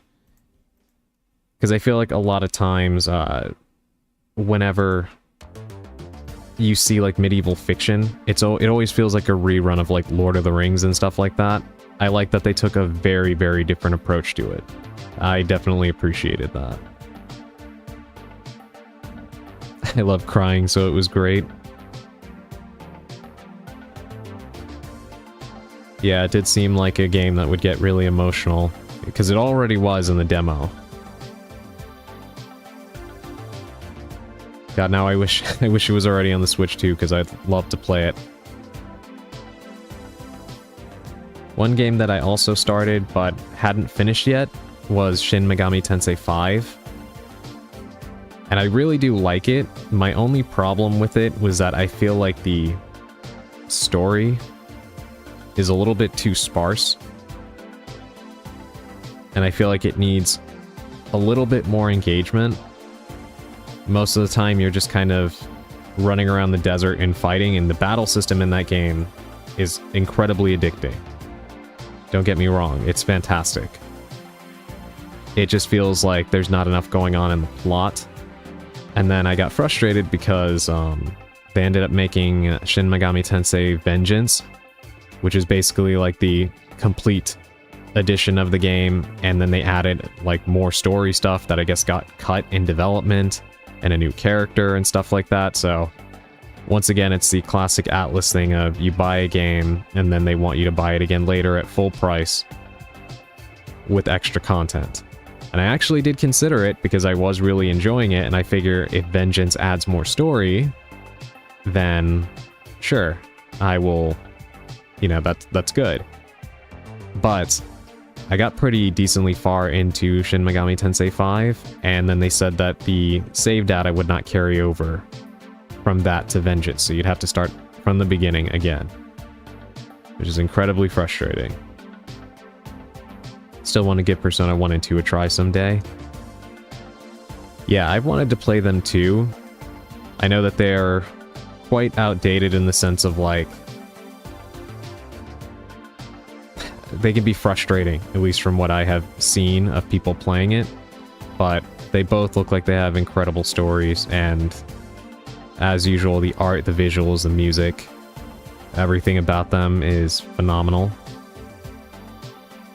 I'd love to see them remaster them. I know they already remade them on the PSP, but it would be cool if they put them on modern consoles and PC. Because I don't think there's any way to access those remakes unless you use an emulator at this point, which is a shame. They also never released Eternal Punishment's remake in the US. So if you played the remakes of Persona 1 and 2, you would have had to play the remake of 1, then the remake of Innocent Sin, and then you would have had to play the PS1 version of Eternal Punishment.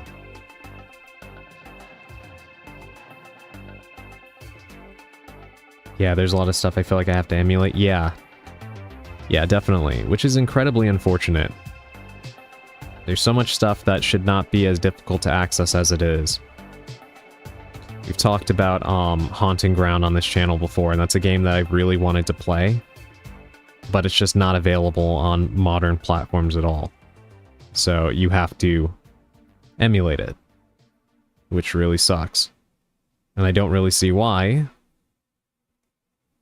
Capcom doesn't just release it, at least on the PlayStation Classics or something. You know how much I want to try Parasite Eve? I know, me too. Yes, me too. I never had the opportunity to play that game. But the soundtrack in the battle system looks phenomenal.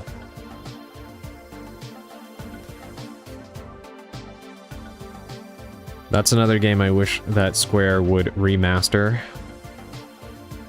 But they have not touched that series since they released the third birthday, which was not good. Not good at all.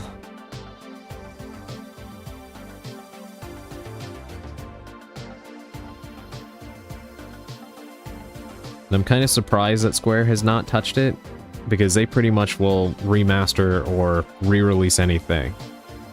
So it's very annoying that they have just not touched Parasite Eve at all.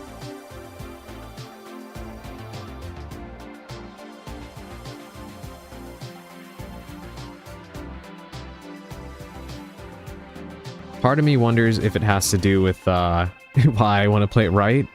Part of me wonders if it has to do with the fact that Parasite Eve was a book and they licensed the name from it. So I wonder if that's like the hang up with it. But then, you know, to my knowledge, the game has its own storyline.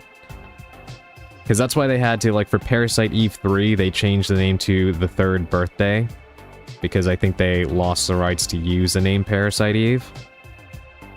So I wonder if they could just rename the game and then remaster it, you know? But I have no clue how feasible that is legally. So I don't know if that's the problem. Capcom has so many old titles they could either remake or continue on. It's embarrassing. I know. Yeah, I agree. I feel like the prime candidates are Dino Crisis and Haunting Ground. Do not know why they have not revisited either of those. The fact that the last Dino Crisis thing that released was Dino Crisis 3 is a shame. I definitely feel like if they remade Dino Crisis in the RE engine, a lot of people would become massive fans of Regina, because I really thought she was a great character in the original game. With a lot of personality. And if they retain that in a remake, I think that she would become a massive sensation. Because she's very funny, but also very cool. And she has the quips like Leon. Regina equals Jill with 0 fucks to give. Yeah. That's a perfect way to sum up Regina. It would be amazing. I know, right? She sounds great. Yeah, I think you would like her, Callisto. Regina is very cool. That's something that I definitely appreciate Capcom for. They've always been really good about making very good female characters.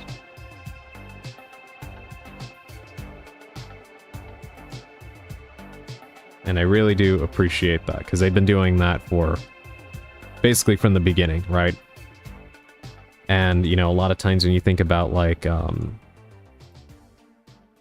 female characters becoming more normalized in video games, of course you think of Samus Aran and Lara Croft. But Capcom was putting out a bunch of great female characters and protagonists in the 90s, you know, with Resident Evil and Dino Crisis and all kinds of other games. Even with Mega Man, right? With Tron Bonne, I believe her name is. So yeah, they were doing a lot of great work. Damn, so many old games that are so hard to play. Yeah. Thankfully, Dino Crisis is pretty easy to play now. It's on Steam and GOG. And also on the PlayStation Classics on the PS4 and 5. So that is pretty easy to access, at least. You know what game, speaking of female protagonists and survival horror, one game I do want to play, I'm probably going to get on the Switch too, because they re-released both of them on there, is the Fear Effect games, if any of you know about those.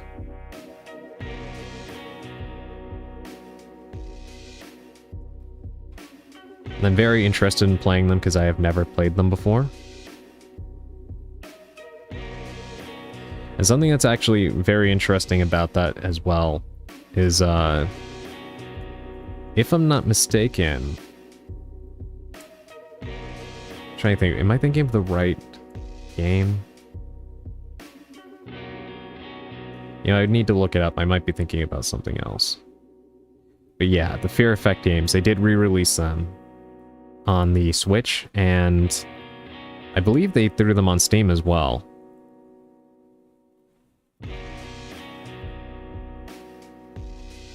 And I might pick that up and play that on stream. Mega Man Legends, oh, I miss it. Yeah, it's very upsetting that they canceled the third game and then kind of like blamed the fans, saying that not enough people wanted it. When in reality, the real reason why it got canceled was because there was a internal thing going on between Capcom and Keiji Inafune. And when he ended up leaving Capcom, all of the projects he was involved in pretty much got canceled. And so that game got canned along with the rest of it. And that sucks, because I do feel like it would have been successful. The 3DS was a perfect platform for it, too.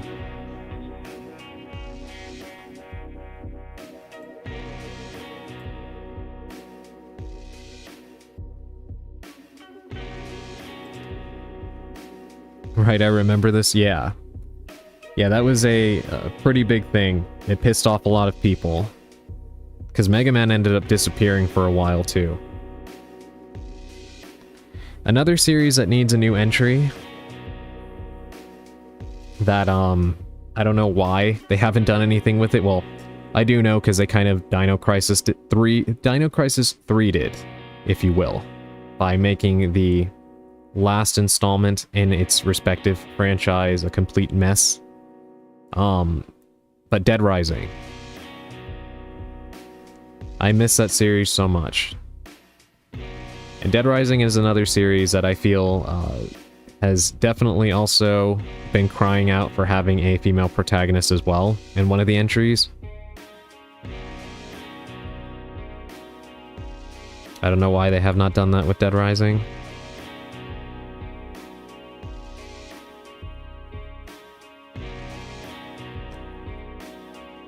But a proper Dead Rising 5 would be nice.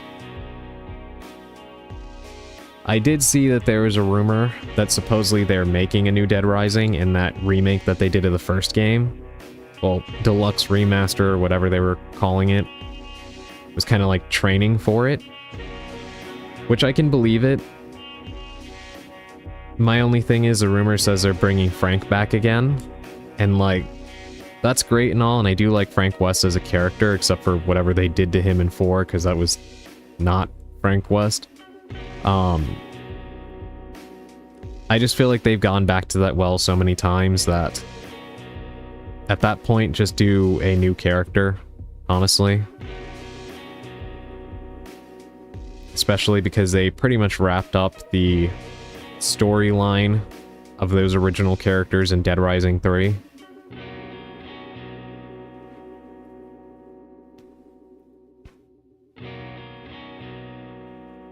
So I would have preferred a new character, honestly. But that all depends on if that rumor is true or not. But I do hope, regardless of how they approach it, we do get a new Dead Rising game. Because it has been way too long. And Dead Rising 4, I would not classify as a proper Dead Rising game.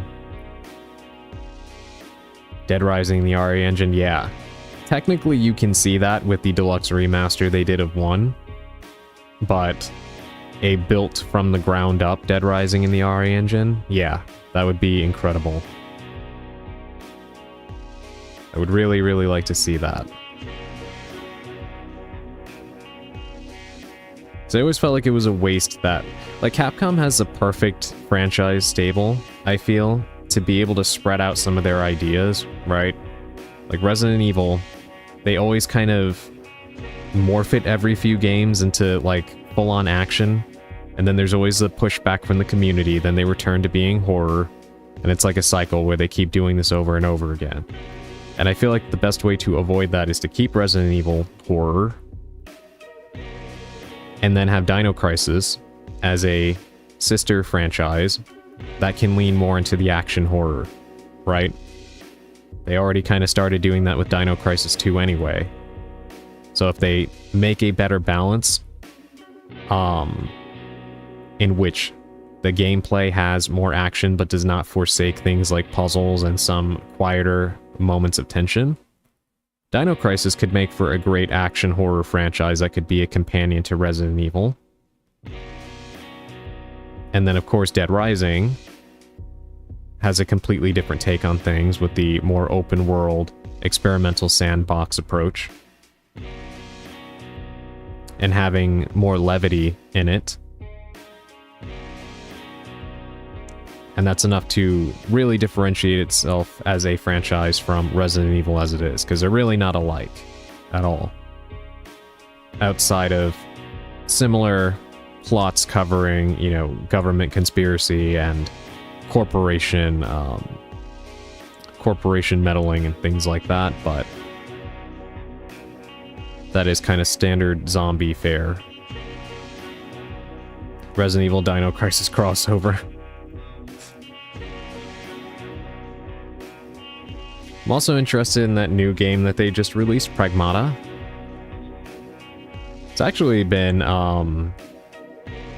getting good reviews. And it does look fun. The combat looks very unique. And evidently, something I find very interesting is the director on the project, at least some like point in development, they brought him on as the main director, is Yasuhiro Ampo, who is he's been with the Resident Evil series since the beginning. And to me, I feel like he's one of the best people on the dev teams. He directed things like Revelations 2, the Resident Evil 2 remake, the Resident Evil 4 remake.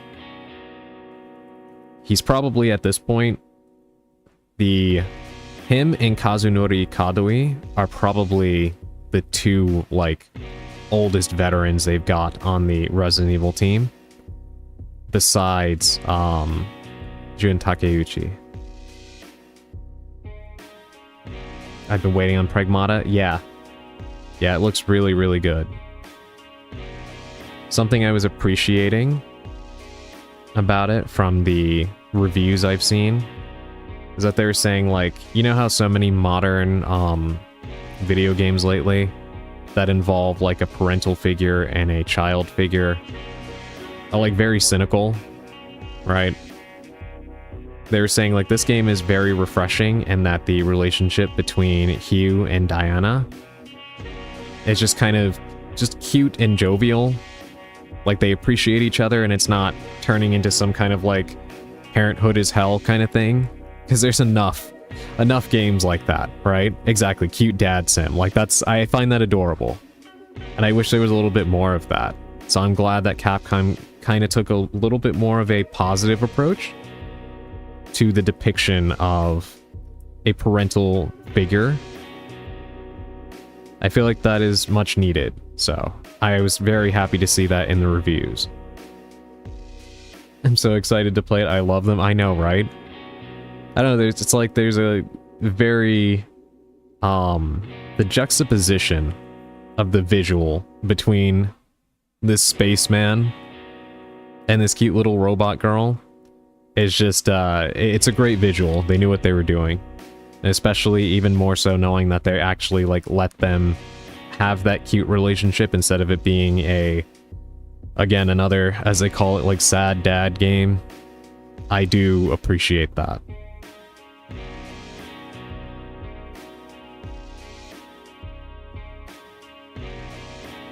Gotta download the demo on the Switch 2 and try it out. I wish games weren't so expensive. This year, especially as early as it is, has been just producing hit after hit. There's so many good games out right now. Now give me my happy mom-daughter game too. Yeah, right? There's not enough... I was actually talking about this the other day with someone, but it is odd how there's not enough like games from the perspective of a mother. Gonna be heading to bed. Gotta wake up and drive in 3 hours. I'll see you next time, everyone. Have fun and take care. Yes, please rest up. Thank you for being here. I'm glad you got to see me finish Alone in the Dark. We'll see what happens with 2 and 3. But yes, thank you as always, Sally, for being here. Rest well and drive safely, okay? Also, Crow Country is on sale right now, by the way. Oh, wow. Okay, thank you. I'll check and see if it's on sale on the Switch as well. Because if it is, I might just pick that up and maybe I'll play that. Yeah, thank you for letting me know. I'll check that out. There's another game coming out in a few days too that I'm very interested in. It's called... God, what is it called? Mouse PI. It's like a first-person shooter that looks kind of like the classic ones, like Doom and Wolfenstein, but the visuals are like a 1940s cartoon. It looks really, really interesting, and the reviews started coming out for it today, and they're very, very positive. I am really, really wanting to play that. Looks very good. Can't wait. I know, right? Like, there's just so much. There's so much coming out. This year has been relentless as far as quality titles releasing goes. It's definitely not been a bad year for video games. It's just been a bad year for video games in terms of everything else going on that is driving up costs and... yeah. April 16th for Mouse PI. Think about the month we've had, right? In the past month, we've had Resident Evil Requiem, the Fatal Frame 2 remake. Now we've got this, the Mouse PI game, Pragmata. Something else is coming out too. Oh yeah, the Tomodachi Life, Living the Dream is coming out. It's insane.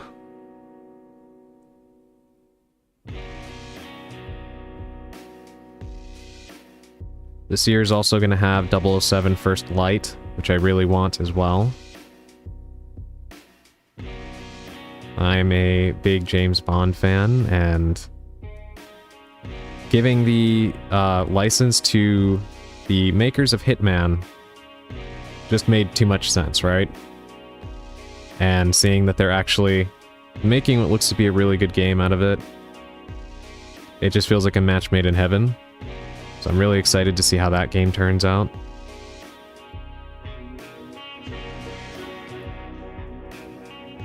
New Fire Emblem is coming out this year. Just way too many games. And not enough money or time, unfortunately.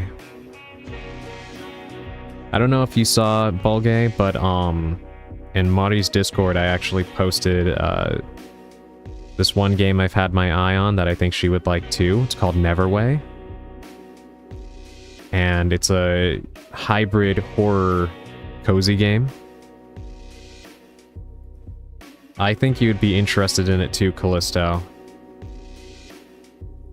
Hold on, I'll write it for you if you'd like to check it out.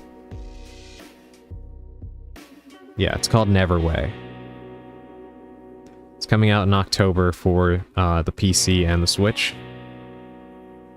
It looks really interesting.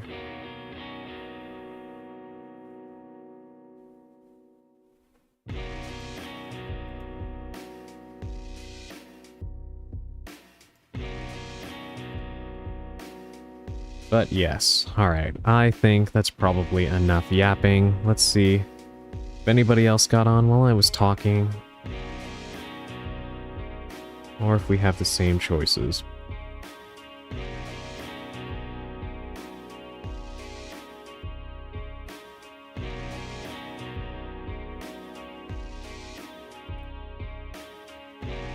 Alrighty.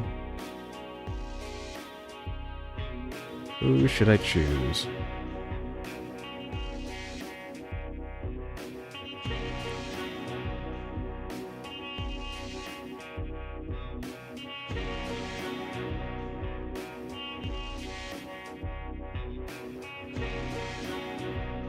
Alright.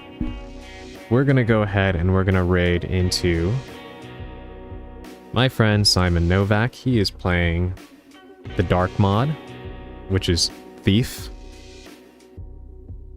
And he seems to be playing some fan missions. So, we're gonna go ahead and raid into him.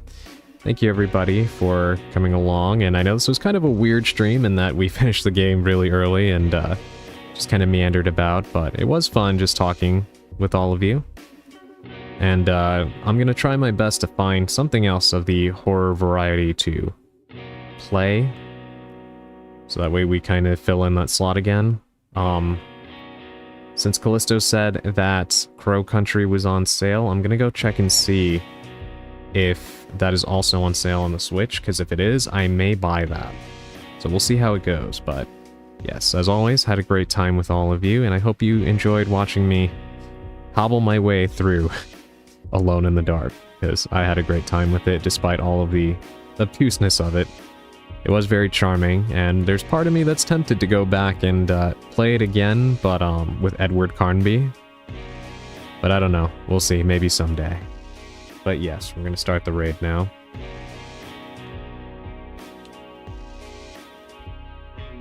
Alright, everybody. Thank you for coming. Please take care of yourselves. If you haven't eaten, go get something to eat. And get some rest. I will see you tomorrow. Same time, same place. And don't forget, this Friday we have the reveal of what I've been working on. So, I will see you all tomorrow. And as always, stay spellbound.